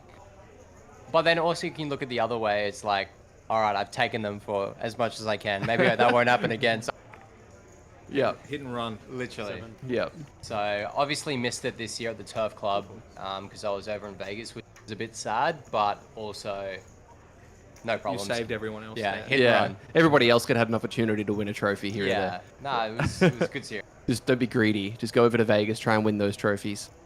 Well, I definitely wasn't the first person to win 3 tournaments series. I know Malcolm did as well in Townsville. That was that was Yeah. disgusting. Yeah. I didn't have any other success apart from those first 3. That's it. But it. Phil getting a walk with ace queen. As it's actually something else I want to touch on is how do you guys kind of deal with the portions of time where you don't have those sun runs? Because obviously you have those times where you catch heat. Every poker player, if they play for long enough, they'll have those runs where they basically feel like they can't do anything wrong. But also it's difficult trying to kind of cope with the other side of things where you have these stretches of time where you don't have a result. How do you kind of keep yourself sane, I guess, is the way that I'll phrase it, because no doubt you guys have experienced both ways. No, actually, what's it like not having results all the time? Really? No, I'm just joking. Of course, there's times. I even had like a year-long downswing in 2022. Otherwise, the most part, it's like usually a couple of months, especially being a tournament player. The variance is just so volatile. And generally, I just take a break from playing and go back to the books. And then when I'm happy with my game, I come back in and find that something's changed and I feel more lively. What about you, Curly? Well, for me personally, I'd say, well, this year it's been a tougher year, probably one of my toughest years so far, probably break even year, which isn't too bad in general, but you know, when you are used to, you know, winning a lot of the time, it does feel like you're getting pumped. But I think it's important to have a good network around you, a lot of good friends that understand the game as well, that can push you, and then also sometimes even just humble you as well. So yeah, having a good network around you as well. It's like, you know, go back to the books as well. It can never hurt to study more and improve your game as well. So yeah, with those 2 things, yeah. Yeah, because you guys are both kind of not the same circles, but similar circles as far as kind of groups of friends, stuff like that goes. So having friends around you that are having results as well is probably a big part of it. Obviously, you were overseas with Cooper when he had the deep run in LA, I think. Was that correct? Yeah. Yeah, that's the only reason I actually went to Vegas. Okay. Because he dragged me to LA, and I had a flight booked from LA to Sydney, but he was just like, "Oh, Malcolm, because of my score, essentially, I'm going to go straight to Vegas." And I was like, "All right, let's do it. Let's do it." And then the first event was the mystery, and it was all sweet from there. And I think the same could be said for you, Crilly, as well with Nathaniel, because Nathaniel's had plenty of big results and you've been on the rail cheering. And does that kind of make it better when maybe you're going through a downswing, seeing your mates succeed? Yeah, of course. Like, it's not even the point of like having like a financial, like it's just good. Like, you know, we all have our moments, we all have our times when it's our turn, and it's good doing the journey together. Yeah. I'm just going to pick the action up. Looks like Bernard's open under the 6. Troy deciding what to do. King 8 offsuit in the big blind. Now, he is the chip leader, but these guys are a lot closer than they once were. Do you think Troy's potentially considering a bit of a cheeky 3-bet bluff here? Yeah, I was gonna ask you. Do you think he has that 3-bet twinkle in his eye? Yeah, he he's has that reaching it. look. Yeah. Bernard seems to have been very tight as well. In it goes, and I know for a fact that Troy does not shy away if he feels like something is going to work out. He goes for it, takes it north of 1.2 million. Not too large, but I think given how short everything is across the board, you're going to find that these 3-bets are going to be a little bit smaller. I think that's Yeah. pretty accurate. Yeah, it's like a very good size. And what are we doing here with 6s? It's an interesting dynamic. Yeah. If Bernard knows Troy's capable of doing stuff, this could be... Oh, sorry for sitting back. If Bernard knows that Troy's capable of doing this stuff light, then 6s is a pretty good hand to get in there, because if Troy does have ace-king, you know, you aren't too far behind, and also you're just going to be getting a bunch of folds. From how Bernard's been playing, I would expect to see a fold, but you never know.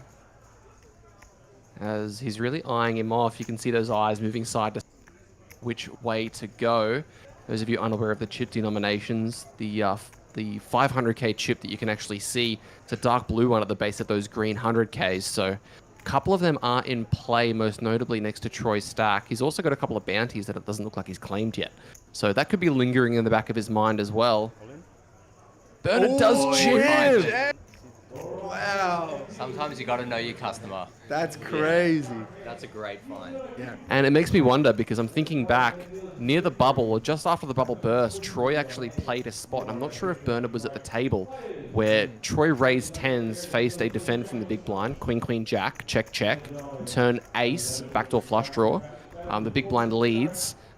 Troy calls 10s in position, 10s with a heart, I believe, and then the river is the hearts.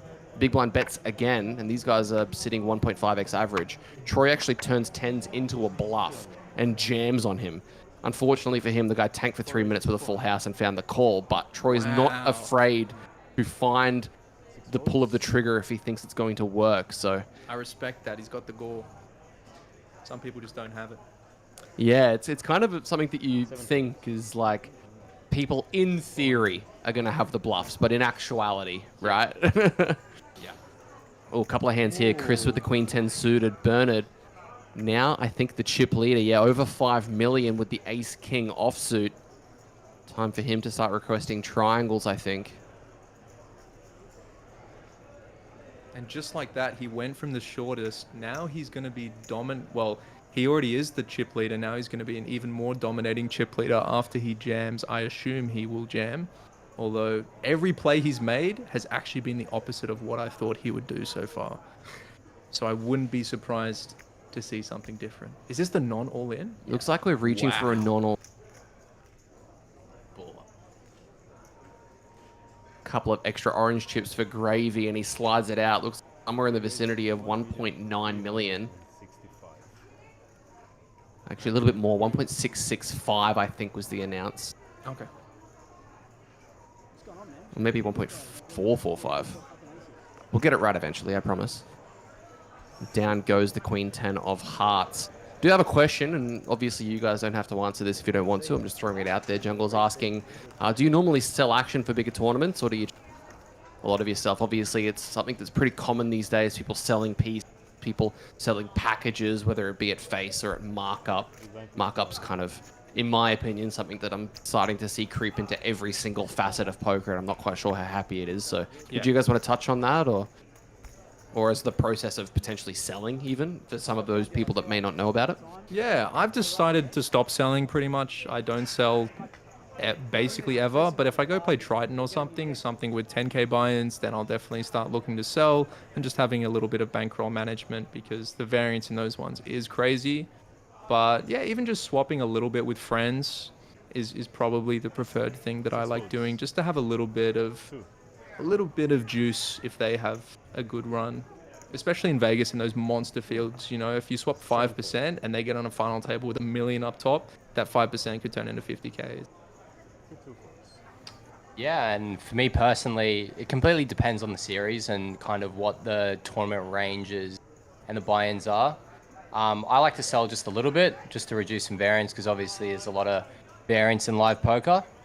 So yeah, it completely depends on the series. And like Malcolm said, swapping is definitely a lot of fun for a sweat, but also reducing a bit of variance is pretty good too. Yeah. Bernard finding the ace queen, taking it up to 525k. Chris 9-3 suited gets out of there. It's interesting you mentioned Triton because Triton's actually doing a series coming up in the next few months. Nodding your head like it's something that's already on your mind, the Triton 1. Yeah, it's very cool to see Triton finally accommodate the slightly lower budget. It's not just the ridiculous 25Ks and like the 100K mains. So now that they actually cater towards the 5Ks and the 10K sort of players, I think this will be the biggest Triton ever. So I really wanted to go, but it kind of coincides with me moving. I'm going to be a Queenslander soon. And yeah, I'm about 50-50 going right now. Do you have any aspirations to get over there at some point, Krilly? Obviously, it's kind of a different universe of poker, right? I mean, 25k is typically the entry point. A lot of the over there, and as Hassan actually once called them, there are plenty of poker players that would probably be referred to as serial killers. Just absolute world beaters. So, is it something that you want to get to one day? I mean, you got to remember as well, it's not. It's 25 USD as well, so it's a little pound. bit. Yeah. 7 folds. Obviously, it's expensive. But yeah, I think all top poker players want to go and experience it at least once. Yep. I definitely have aspirations to once play, at a main Triton, but obviously the accommodating one is the Triton 1 for like players who are, more mid stakes. So yeah, it's something that we can probably do now, and then maybe, Triton eventually would be cool to play. Yeah, and we've got obviously Triton on the horizon, but also series is coming back in Melbourne next year. You guys have looked at accommodation for the Aussie Millions? Is it even a thought in your head? I know as a poker player, I not think about things that are more than 2 weeks in front of me. It's definitely a downfall, but I mean, a 10k main must be on both of your horizons. Yeah, 100%. I've never played an Aussie Million before. I'm so excited that it's finally back, and I will be definitely booking accommodation. I haven't booked any right now, so like you said, I'll probably be leaving it to the last minute. Sorry to cut you off. Bernard's jamming, trying to put pressure on these guys. Phil waking up with the ace queen, and that's about as dead as you can get, right? 13%. How does he have 13? There must have been a lot of Must have been nines. a 9 folded. He's going to have to find a Jack 10x run out instead. No No help. Jack 10, no good, I think. Yeah, I mean, true. Yeah. And we see that Phil's going to find a double up. Now, after that double up, guys, if you have any questions for either Lachlan or Malcolm, please send them through. I'll do my best to kind of pass them across, but kind of not the poker-related one. Oh, hang on. Nolstra said, if one of you can go buy me a Triton jumper for some of the street cred. But I'm seeing a few Triton was wearing here. I do like them. They're very snazzy. Gary wears his. Gary's a avid Triton player. I have to ask, outside of the poker world, what do we do to let off some steam? What do we do to unwind? Do we have any hobbies? You're just smiling because I know what you're going to say. Yeah, we know what I'm going to say, Krilly. Well, I like to play the pokies and What a degenerate. that might have been Malcolm. But, personally, I love music, so any chance I can to get on the decks, pretty good. Also, I can vouch for that. DJ Krill, he slaps. Wait, what? Wait, what? But yeah, I also love sport as well. So any chance to watch or play, I'm all for it. And outside of a pokey room, what are we thinking about? Wait, is life outside of pokey? I mean, it's just been, I've been chasing a lot of content, so it has kind of been been my main priority at the moment. You've been on the content creator grind. Yeah, been on the content creator grind. I mean, I saw that you're already over 4k followers on Instagram, so it's definitely getting pretty crazy. Yeah, it's going nicely. But apart from that, I am moving and traveling. Yeah, not too much exciting going on in my life right now. I guess I like video games as well. Play some Counter-Strike and Arena League of Legends sometimes too.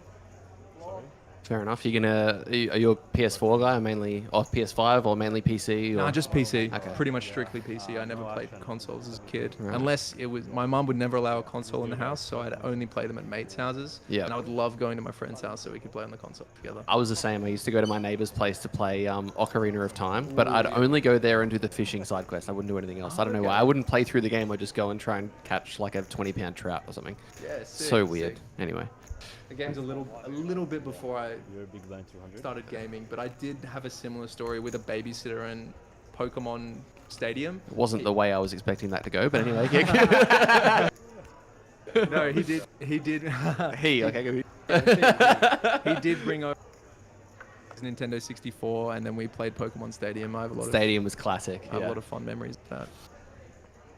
So still 5 remaining of 305 that entered. Looks like action is first on Troy. Ace-Jack suited for 13 bigs under the gun. Given how short everybody is across the board, are we still just ripping this one? Poker seems to meld into a bit of a different beast when everybody is sitting sub 20. So I want to know your thoughts. Personally, I would min raise here because you can induce some weaker stuff to get all in. And also if it goes jam, then you can actually get away from it because you assume that someone has a hand like ace, queen or better, or like a good pair could have you dominated. So Yeah, looks like he's put in half of his chips here. jam is also totally fine. Is that how we're viewing this? Basically as a jam? Obviously it's a bit of a different kind of way to play the game, but he's put in half of his stack. Is this with the intention just to only ever jam? Yes, I imagine with a hand like ace-jack suited, even if it goes 2 rejams, you're calling off. But if it goes 3 rejams, which is extremely rare, you could probably get away. But if you had a hand like ace-jack off, even versus 2 rejams, you could potentially fold, because the chances that you have less than 25% equity is extremely high, and then you can get a nice, comfortable ladder. And we can see that this kind of non-all-in, most of his stack decision is kind of frozen Phil with 9s. Can't imagine he's going to want to let it go, especially, as we say, if that big bounty is still in play. But it is for quite a lot of his stack, and if he thinks that this is nutted, then maybe he will err on the side of caution, but it'd be a pretty tight fold. Yeah, I think if we're Phil in this spot, obviously it feels uncomfortable. It feels uncomfortable. Huh? Yeah, it does feel, it does feel uncomfortable. But I think we just have to put this one in. It's just too strong. Oh, wow. He does find pitch the it. fold. I actually really don't mind that because he has to ask himself, is Troy jamming? How often is Troy jamming? Like 6s and 5s? Maybe he is, but like he only really beats crushes 7s and 8s, I think. The rest of the time it would be a flip.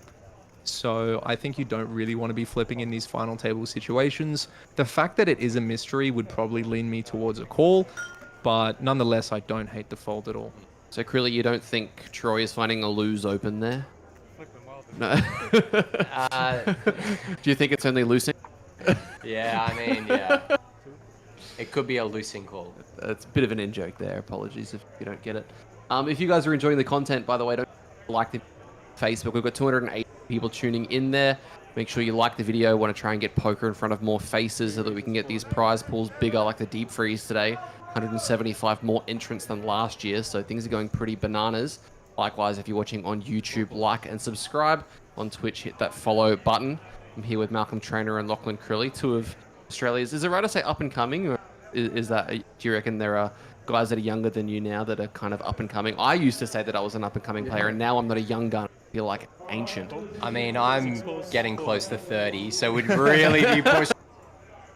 And I could only just play the Young Guns tournament, so I don't feel like I'm an up-and-comer either. I feel like I'm real quick too. Well, I'm at the point where I'm uploading content, taking the piss out of myself, being too old. Yeah. So all I need is an age filter, and I'm there apparently. So.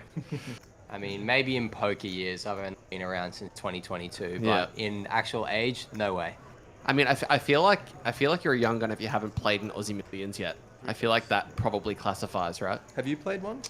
No, I haven't. I did it stop around 2019? 2020 was the last 2020, yeah. So I came on the scene in 2022, so it was before me. So I'm, like Malcolm, very excited to get amongst it. one. Picking the action up here, looks like a raise to 400k, and Phil finding the flat from the button with the King 10 offsuit.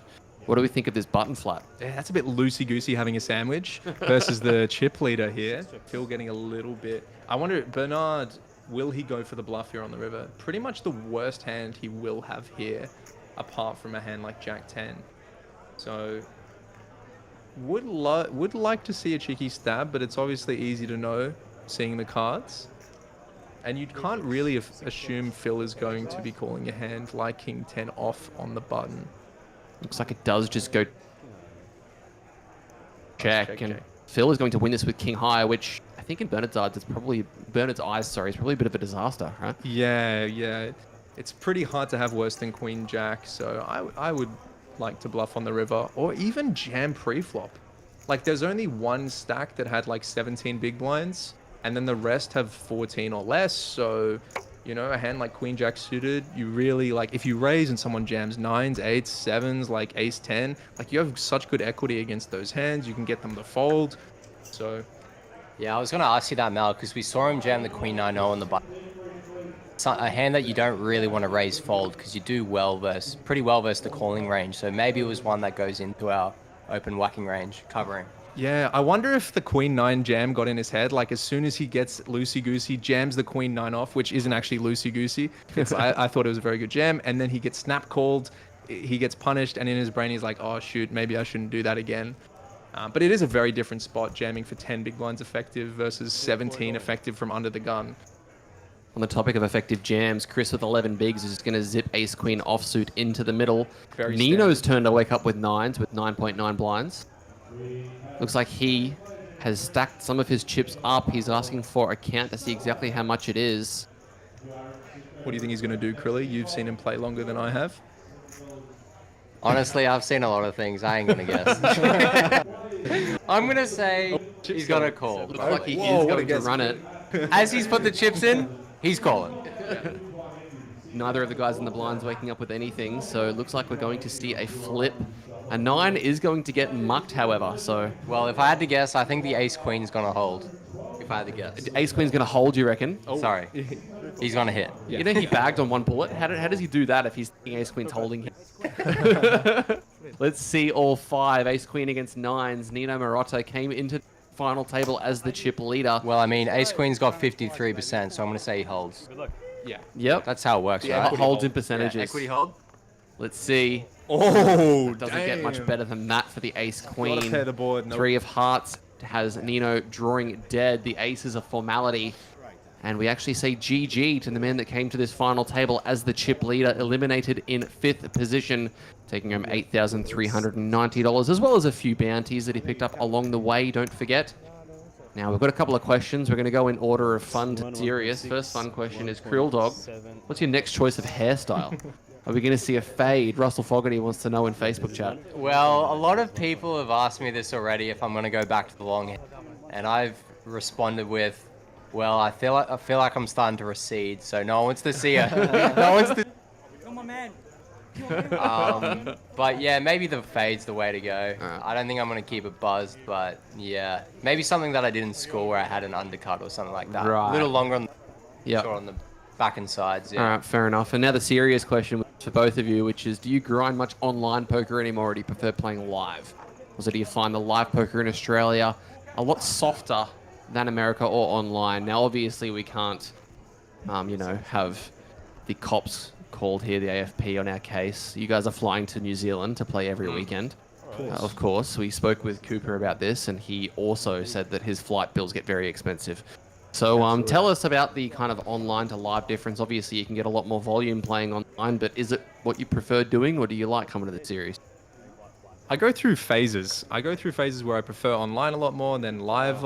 I've been playing a lot of live recently, and I've been preferring that, but it might be time for me to have an online session. And in terms of how hard they are, I would say Australia is probably the softest field, one of the softest fields in the world. I would say it's probably on par with America, with the soft fields in America, but it does play weirdly different. Americans play in a very weird style, often more aggressive in weird spots, and it's just something you have to adjust to. Online is obviously getting very, very difficult now with, you know, GTO and solvers being out there for everyone to use for relatively cheap prices, so it's harder and harder to get an edge, but both are good. And I enjoy playing both. Just depends how I'm feeling. Yeah, I mean, I'm similar to Malcolm as well. I enjoy playing both. Go through periods of enjoying one more than the other. I'd probably say I prefer playing live tournaments, and then playing more online cash, I'd say. Obviously, when we're over in the US or New Zealand, you know. Yeah, of course. Never on Australian soil. never. Please, don't be And, so silly. Yeah, I mean, I'd say for levels, I guess, of toughness, Yeah, like Mal said, the US plays very differently. I'd probably say there's probably more people with deeper pockets and bigger fields, so it might feel softer because there's just more people.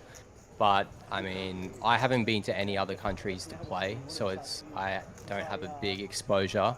But I'd say Australia's probably on the softer side, but people still have a general idea what they're doing. You start getting above that 1500 mark, it's tough. Yeah. And you mentioned playing cash sometimes when you're not playing tournaments, and I don't know about you, Mal, because I've had the opportunity to actually play some play some cash in a space that isn't live against Krillian. With Krillian, we've spoken it about a fair bit, but given I don't really play tournaments at all, how do you kind of go back and forth? How do you juggle playing cash and playing tournaments? Because these days it's very much viewed as you're either a cash player or you're a tournament player. Very rarely do you find people excelling, I say, in both. How do you kind of go about that? For me personally, cash is all about just making money.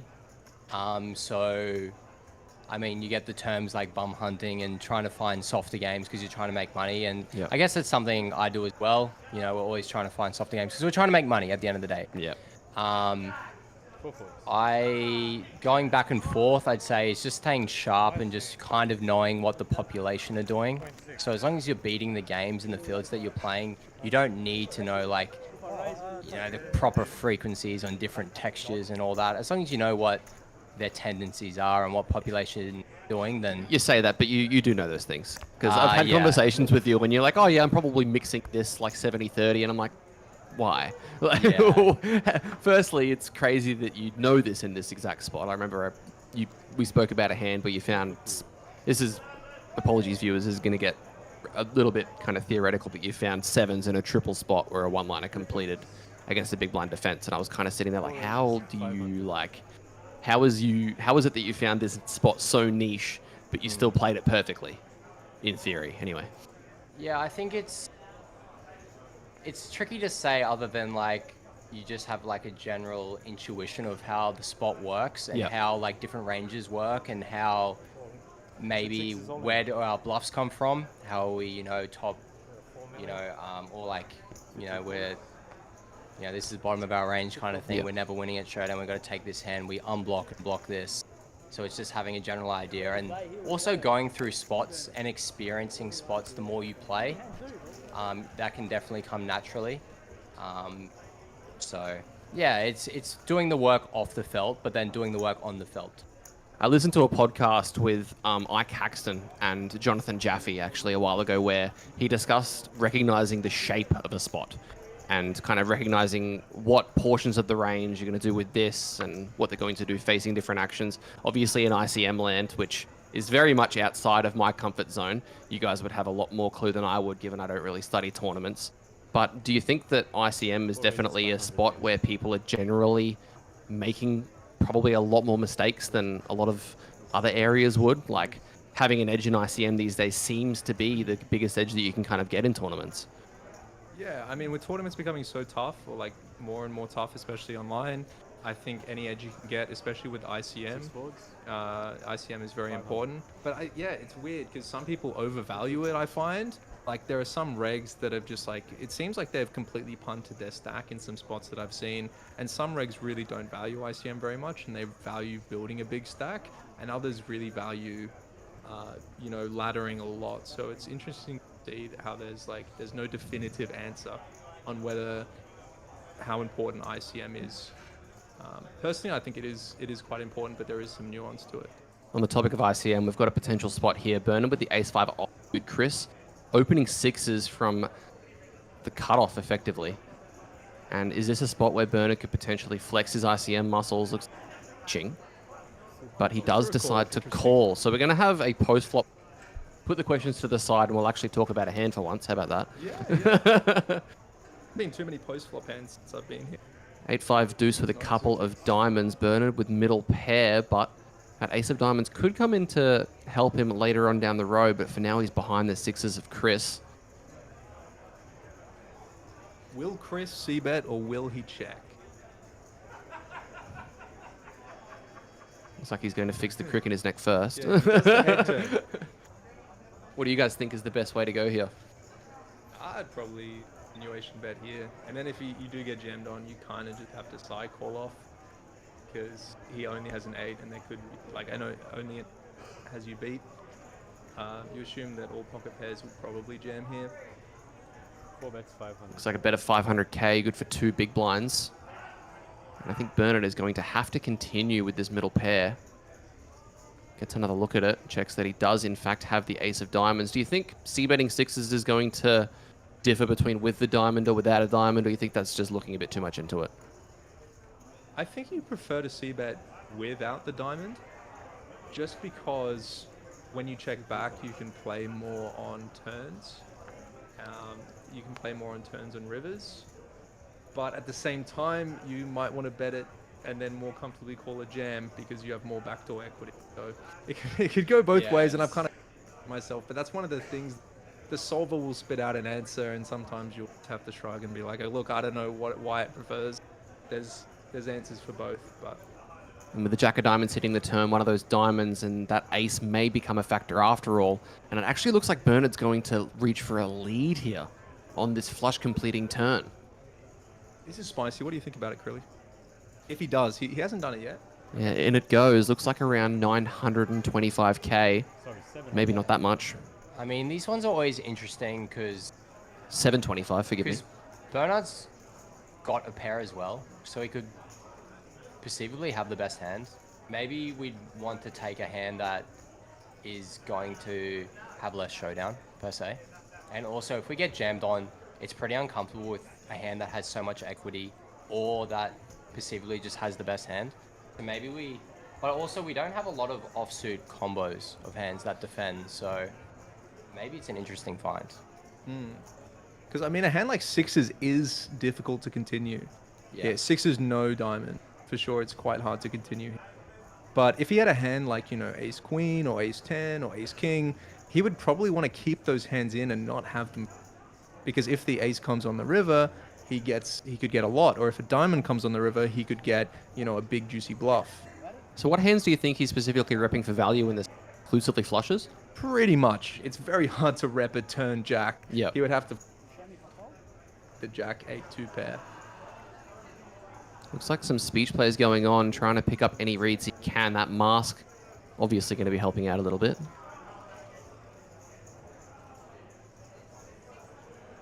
But I think without the diamond, sixes is, for this size, probably just going to be wanting to lean to fold mainly, I think, right? Because it's interesting to think, where do our bluffs actually... Maybe that doesn't check raise flop, right? So maybe it's like a 6-7 suited or some sort of like 7-9 of spades or something like that that called. Now we just start, you know, leading into that range and start really targeting what he... without a diamond. Which is pretty funny to say when that's only like 9 combos, right? Yeah, I mean, there's a lot. There's a lot more as well, because like we can target over cards as well that maybe don't have a diamond. Like say is king queen without a diamond, and we've got like 7-9 of spades. We're probably just getting that to fold on the turn. But as you mentioned, the disgusting thing about it is if he does get jammed on, he probably has the odds to put it in, right? Even though he's recognizing that he's not going to have the good hand, the best hand, very often at all. Yeah, he's always going to have the... And he could potentially be ahead of a hand like king queen with a diamond. Chris, in the blender, 725 is the wager to call. If he lets it go, Bernard's going to take himself up over 5 million and almost be neck and neck with Phil for the chip lead. This has gone back and forth with chip leaders the whole time. There's been chip leader, feels like every third hand. Given the blinds are where they are, 150k, things across the board are very short. I mean, the average stack is only about 15 bigs. The sixes are getting motioned forward. One last look. Is this a quick funeral for them? When someone kind of Hollywoods this much, it's very rare that they continue in my experience. Yeah. Like And either they have the nuts or they're just folding. Yeah, it's pretty scary if you face the 2 or 3 minute tank. You know, they're in the blender and they flick in the... yeah. Especially if it's like a pained call. They're like, oh, I hate this spot. Call. You're like, what? The thing that I will note is a jump from this position, the fourth to third, is actually less than one of the bounties that's still outstanding. So there is a 4K bounty still in play, and the jump from 4th to 3rd is only 3.6. So another factor that's something to think about. So the 7K has been... I'm not certain. I'm waiting on confirmation from... But I'm not sure what's being said either. I can't really hear it. The pay jumps are starting to get chunky as well. I mean, Yep. the next one isn't really. Oh, so too there we go. The remaining substantial. So the 4 is gone. Oh, the Yep. 4's gone. Looks like the fold is made. Now, making a couple of notes off the back of our ICM conversation, a Muck 303. You guys know Eric, really, really good guy. He says ICM is for poor people. I think Fenton first. Yeah, Finton Sprout. Yep. Yeah, that's the first time I heard it. I heard it. And yeah, some poker players have that motto. Obviously, I think it's probably the most, like, it will make you the most money in the long run for most players, but you do get some people who just go crazy exploiting other people who are too nitty. Yeah, you look at people like Nacho Barbero. Yep. and I don't know if you guys have watched much Triton, but there's a video of Nick Schulman and Ali Najjar doing Nacho Barbero impression, and Nick Schulman's is like, it sends me. It is the best. I got to thing. see that. I'll send it to you guys. We do have a question from Noel. He's back in the chat. He's asking, Curly and Mal, how did you go in the state of... Was that soft enough? Amazing chat from Noel, as per usual. Just the subtle flex, because his team, of course, the adopted Aussies they were called, did win. And yeah, all I know is that New South Wales beat Queensland, and that's what the original state of origin is. So it's a win in my book. What do you think, really? And yeah, we'll be back stronger next year. That's all I can say. So, were you in Team New South Wales? Am I correct in thinking that? I was in Team New South Wales. So now that you're moving to the Gold Coast, are we going to have you in Team Queensland next year? Are we going to have a vote from Team Queensland to see if you're going to be allowed in? You know what would be cool if I do a whole double agent thing where I pretend I'm from Queensland and at the last second I just get the New South Wales jersey or something. Well, I have heard that some of the guidelines for team picking is you have to have lived in the state for like 3 years. Oh, okay, right. So you should have. yeah, I'd want to be in South Wales anyway. Let's be real. So no double agenting for Mal. Broadcasting that strategy on live stream is probably not the smartest if I'd want to do it anyway. Well, maybe it is the smartest. Triple agenting. Now, on the topic of Nacho Barbero and a few players, when you guys were in Vegas, did you have the opportunity to play with any kind of poker celebrities, any stories, anything that you can kind of mention about that? Well, I decided to flick the 8 game. Yep. The 1500 8 game. We actually had somebody asking a question earlier whether or not you played any of these games over there. I play them. I participate. Right. I wouldn't say I'm amazing at them. I know the rules. I know a couple outs. But yeah, I just wanted to challenge myself and play something that gets me out of my comfort zone and also a bit of fun as well. Playing different games because, you know, you can get repetitive playing No Limit Hold'em. And had Isildur on my table. Right. Oh, sick. That's a guy to play against. So yeah, that was pretty cool. Very softly spoken, tall guy, great dude. 3-bet bluffed him a couple of times. Yeah, baby. Yeah. Crown O'Bun is asking who's commentating. My name is Jordan Bromley, and I'm joined by two of Australia's best poker players in Malcolm Trainer and Lachlan Crilly. I've got a funny story about Isildur. A friend of mine jumped into a random, I think it was a horse tournament or a horse plus something, as we see the Queen 4 get jammed in. Phil, 20 bigs, Ace 5 suited. I think this one should be getting snapped off, right? This is a jam for a little bit over 11.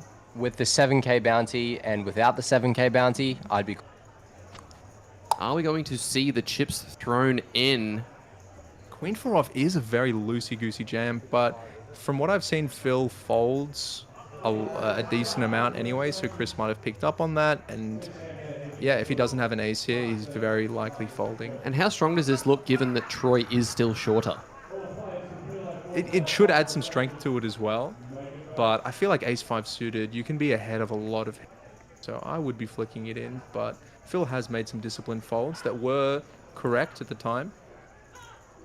We can see that he does have 76% equity here, which is crazy.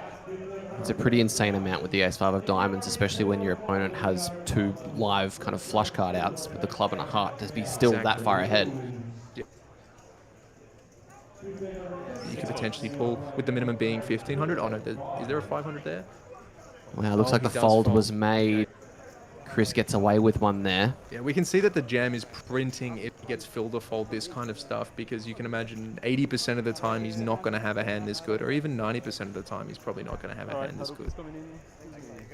It looks like we're going to have a quick changeover of dealers. And going back to the conversation that we had just before Isilda, I'll try and find this interaction that I had with a friend of mine. It was quite a long time ago, I will say. She uploaded a photo of her table drawer, and she was playing a horse tournament with a T as well, so which was Oh, yeah, do like 7 horse or triple. something. Yeah, Torse, I think it was. And I said, how did you draw Isilda? She goes, no. And she goes, you don't know who that is? And I sent her through kind of a breakdown. And she just goes, lol, I don't care. Fair enough. Respect, yeah.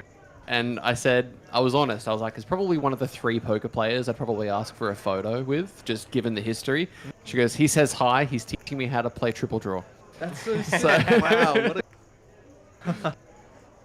Yeah, he was a very genuine dude. A few people came up to him for a photo, but he grinds everything. Yeah. From the 250k all the way down to like the 1500 horse. He's just grinding day after day. He came second or something in the leaderboard, didn't he? Like, I think so, yeah. I think Yeah. so. I think the Deeb won. individuals Did Deeb for- win? Yeah, Sean Deeb won. Yeah. Ms. Rocky was up there, I think, and Gabriel was up there. Yeah. so I wasn't at any of the tables with the big boys, but definitely saw Phil Hellmuth a couple times walking past. On the topic Saw- of big boys, are you taller than him? No, definitely not. Phil That is Hellmuth insane. is like 6'6", 6'7". That's or something. crazy. He is a bit of a giant. But I was at Sammy Farhad's table. He played the big game. If you guys remember. Sammy Yeah, Farhad. he came. Semi Farha came second to Chris Moneymaker. Oh yeah, okay, Yeah. yeah, exactly. Yeah, super famous. Cigarette in the mouth known at the for table. cigarette.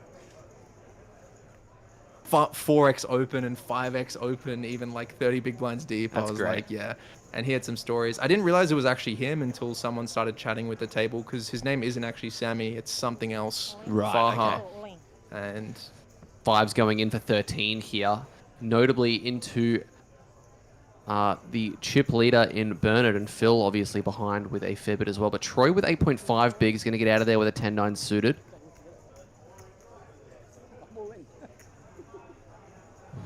As it looks like Malcolm's just being quickly called away for a financial investment, I believe.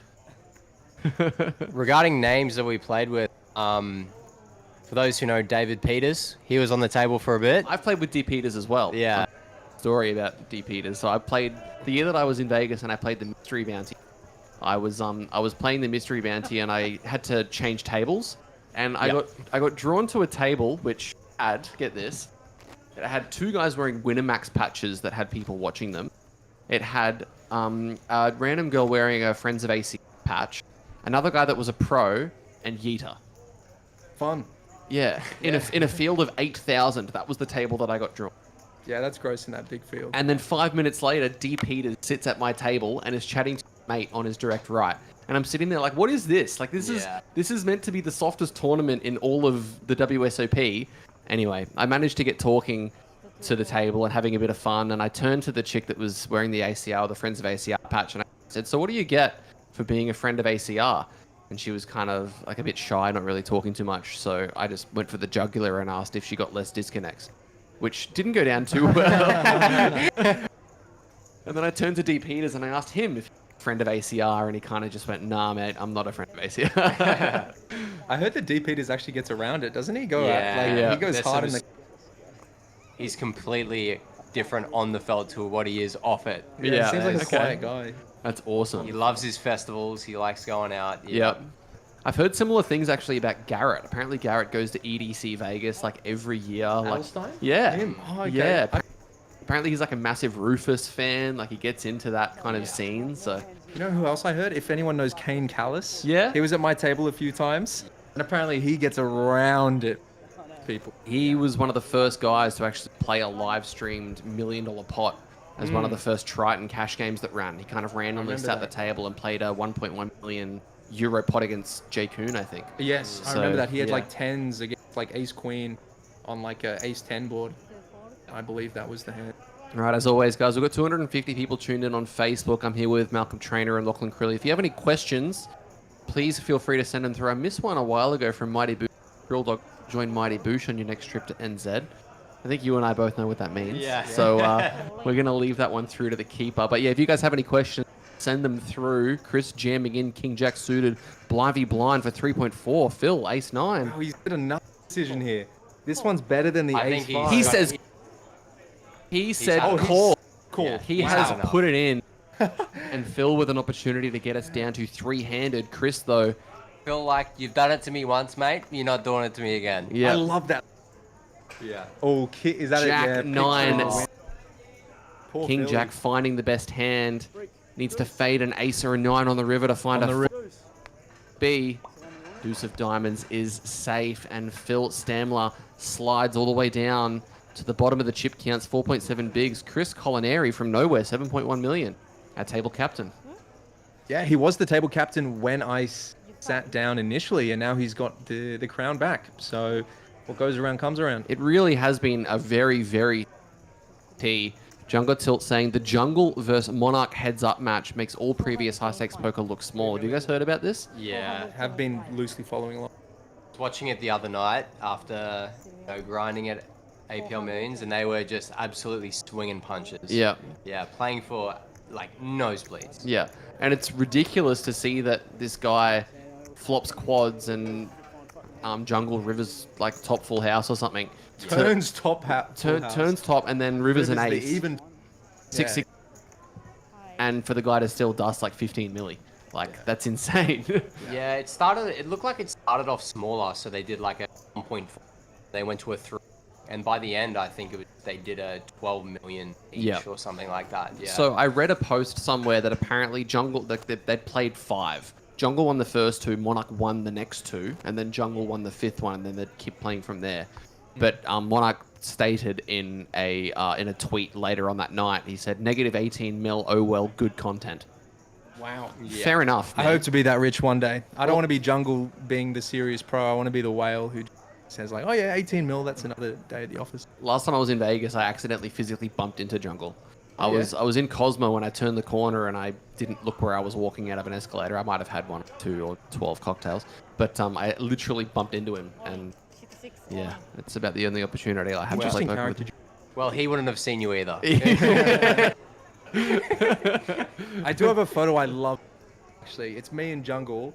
It's a selfie, except Jungle's like fallen asleep, and I have the Wiggles "Wake Up Jeff" music in the Oh, background. that's good. Yeah. On the topic of Wake Up Jeff, Phil's jammed in the Ace-8 suited, and Troy does not decide to put the Queen-3 in. I wonder if I deleted all Very of my interesting, photos. actually. 5 big blind jam, and he's the shortest stack, so you kind of don't want to give it to the shortest stack. And covering for a bounty, it's very close. Yeah. I think Troy's maybe seen that Phil's passed up on a few close spots, so he just didn't Yeah. want to run Queen 3 versus Yeah. perceived tighter range. Yeah, I back it. Karen Luricella saying Lachlan true good guy. You're getting a lot of raps on the Facebook chats. I do have a photo for you guys from the last time I was at the WSOP of a guy that was working media at about 11, halfway through the on the 29th of June. So it was like nearing the back half of the series, and this was on one of the tables in Paris. Literally just who it is? no, No, it's just okay. some random guy that was in there with a $1,000 in front of him, asleep on the table. Yeah, the So- tournament that I played with Jungle actually was the 25K in Australia. I can't remember. I think it was at the Brisbane series at the actually. Voco. Yeah, at the Voco. And every hand, I'm not making this up. Every hand he was falling asleep, and we'd have to be like, Jungle, wakey, wakey, like the- it's your turn to act. And he's like, how long until this is left for the day? And then he just like bags chip lead or something, like 1.5 mil. Anyway, we have an all in here. On the topic of waking up, Troy jamming small blind with the Ace-5 suited, Bernard with the Ace-10 needing to hold to find an elimination. That's very rough for Troy. That's a very good flop for him so far, though. Any queen? Oh, there we go. Now There we it's- go. Needs to Oh, fade a diamonds too. That's 10. the best. Chopper. But we are going to chop this one up. Yeah. Aces and kings are going to play high cards. And those 3 deuces. Yeah, that's so sick for Troy because Ace-5 suited is a monster for 6.5 big blinds. And then he just runs into blackjack, so... Chris Fazio is asking, where did this Monarch guy come from? I believe he owns CSGO gambling sites, I think, is actually where... that would sound about right. Yeah. And he just kind of popped up and decided that he wanted to play everything.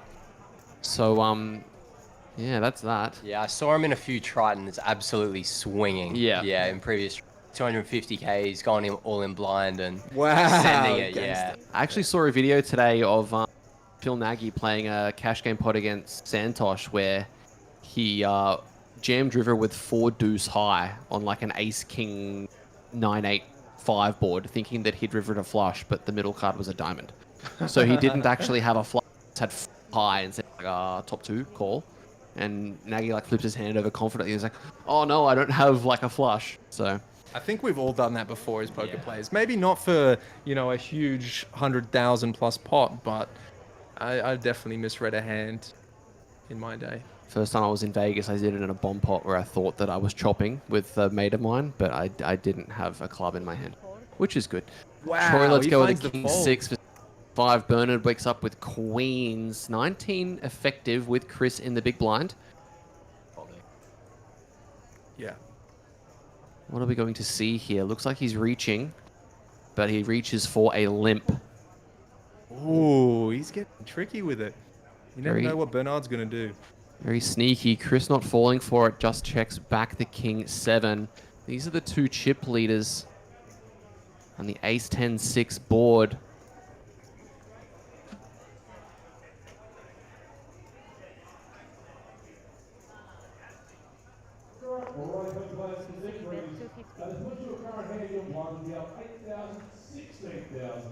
Bernard firing out a c-bet of 1 big blind. We can see Chris only with 2 outs, only 2 kings remaining. King High is going to be good here a lot of the time, so wouldn't be surprised to see him stick around. Although fold is certainly an option with no backdoor flush draw. Yeah, that was going to be the question. Do we find the peel without a club still? Looks like he is going to come along. To a turn we go. Deuce of clubs. Queens do have a club, so 95% is almost a full lock on this hand.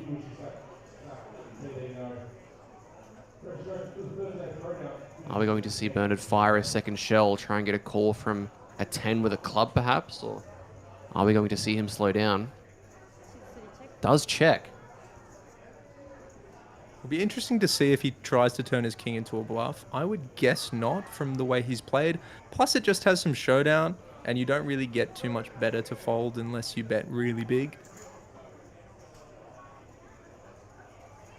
Looks like he is going to reach. That 500k chip being utilized. Looks like a bet of half pot. Yep, 650k into 1.25 million. Trouble is, it's hard to represent too much. You don't really have much ace-x here, so you're kind of saying you have a flush. Bernard very quickly reaching.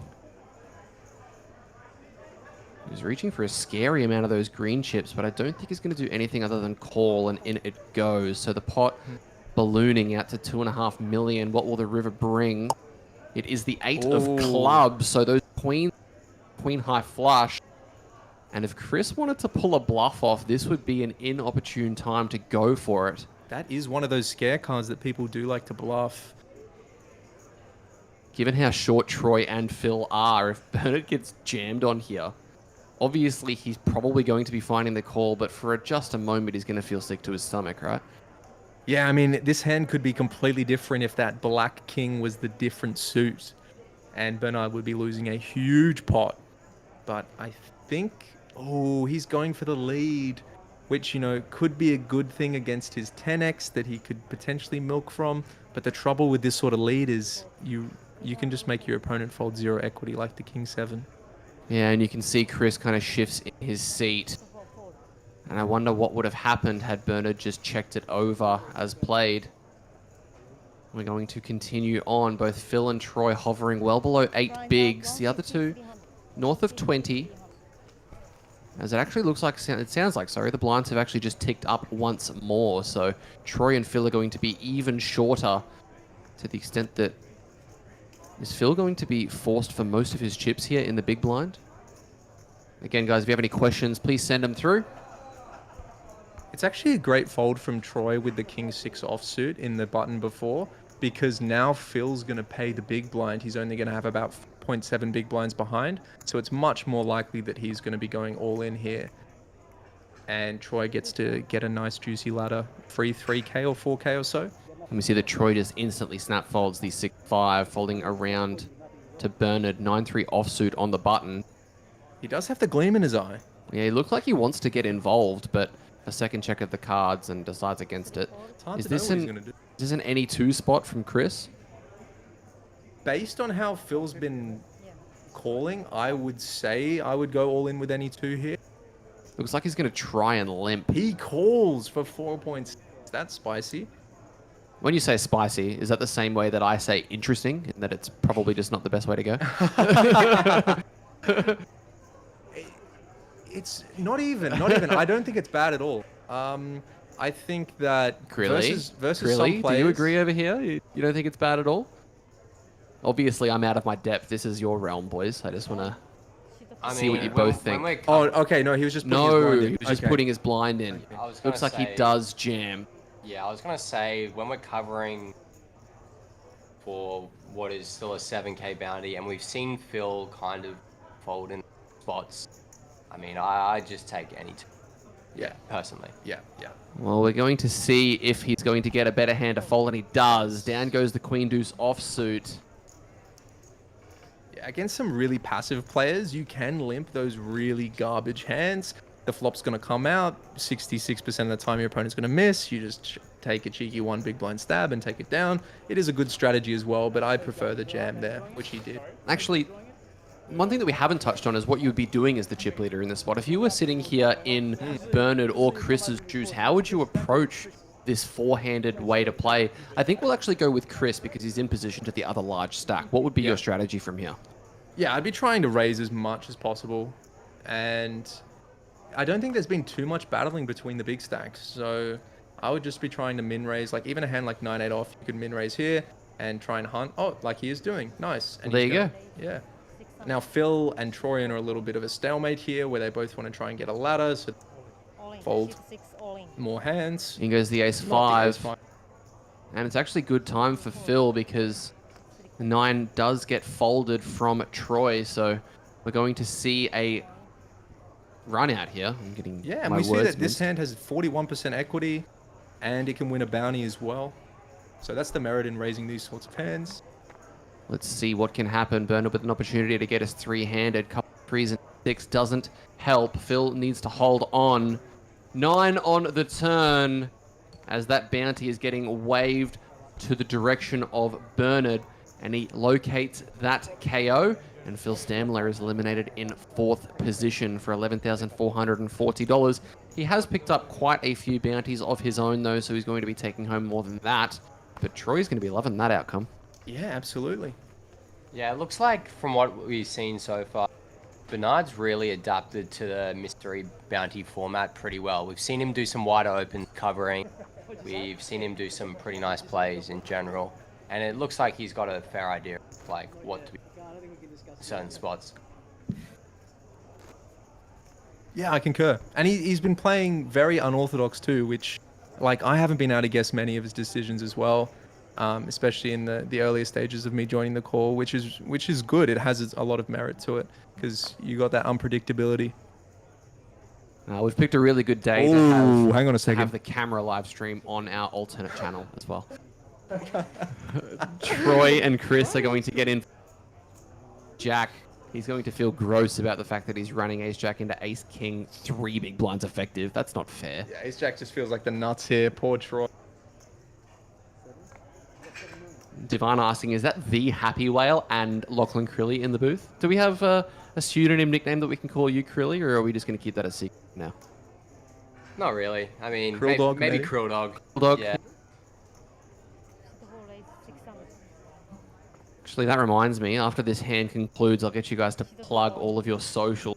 Get the jam come in, and the Ace-King cards will not quite be on their back, as Bernard's not realizing that it's his turn to act. I wonder if Bernard will get a bit loosey here with the King 4 suited, thinking that he's hunting a mystery. Probably not at this stage, but Anything is possible. That'd be pretty wild if he rejams clean into the ace king. It could be all over real soon. Oh! Wait. Oh, my he's God, I asking got for excited. a count. Calm down. Yeah, sorry. Are we going to see a request of the triangle? Both. Yeah. Ooh, I'm getting edged hard here.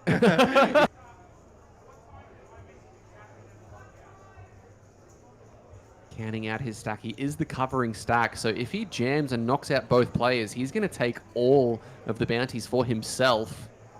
Oh, is it the choo-choo trait? No, he's going back to check his cards again. One more time, looking at the king four of clubs. Clubs are dominated by Troy, but that's not really a worry of his.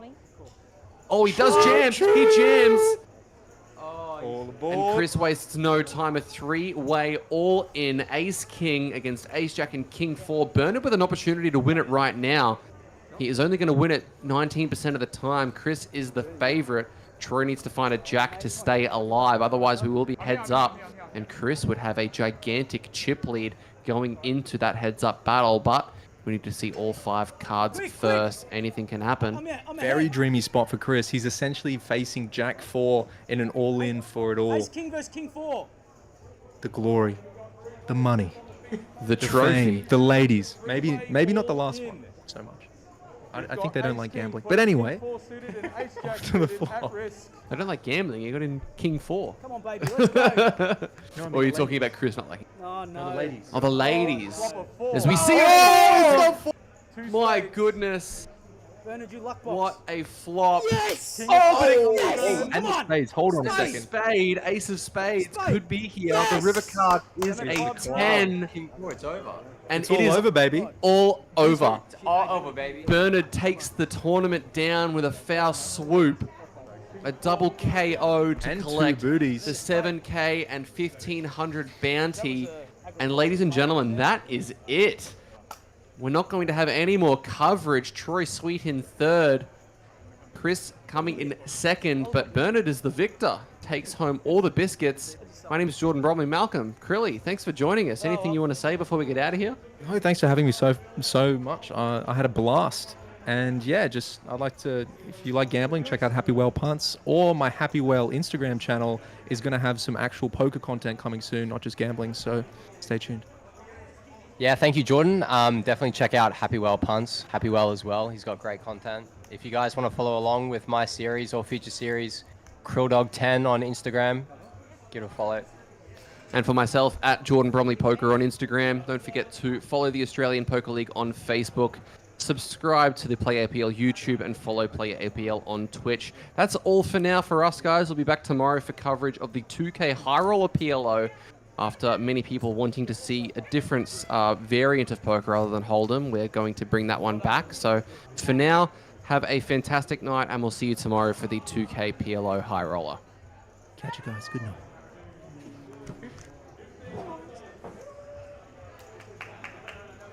Which means you get the 7.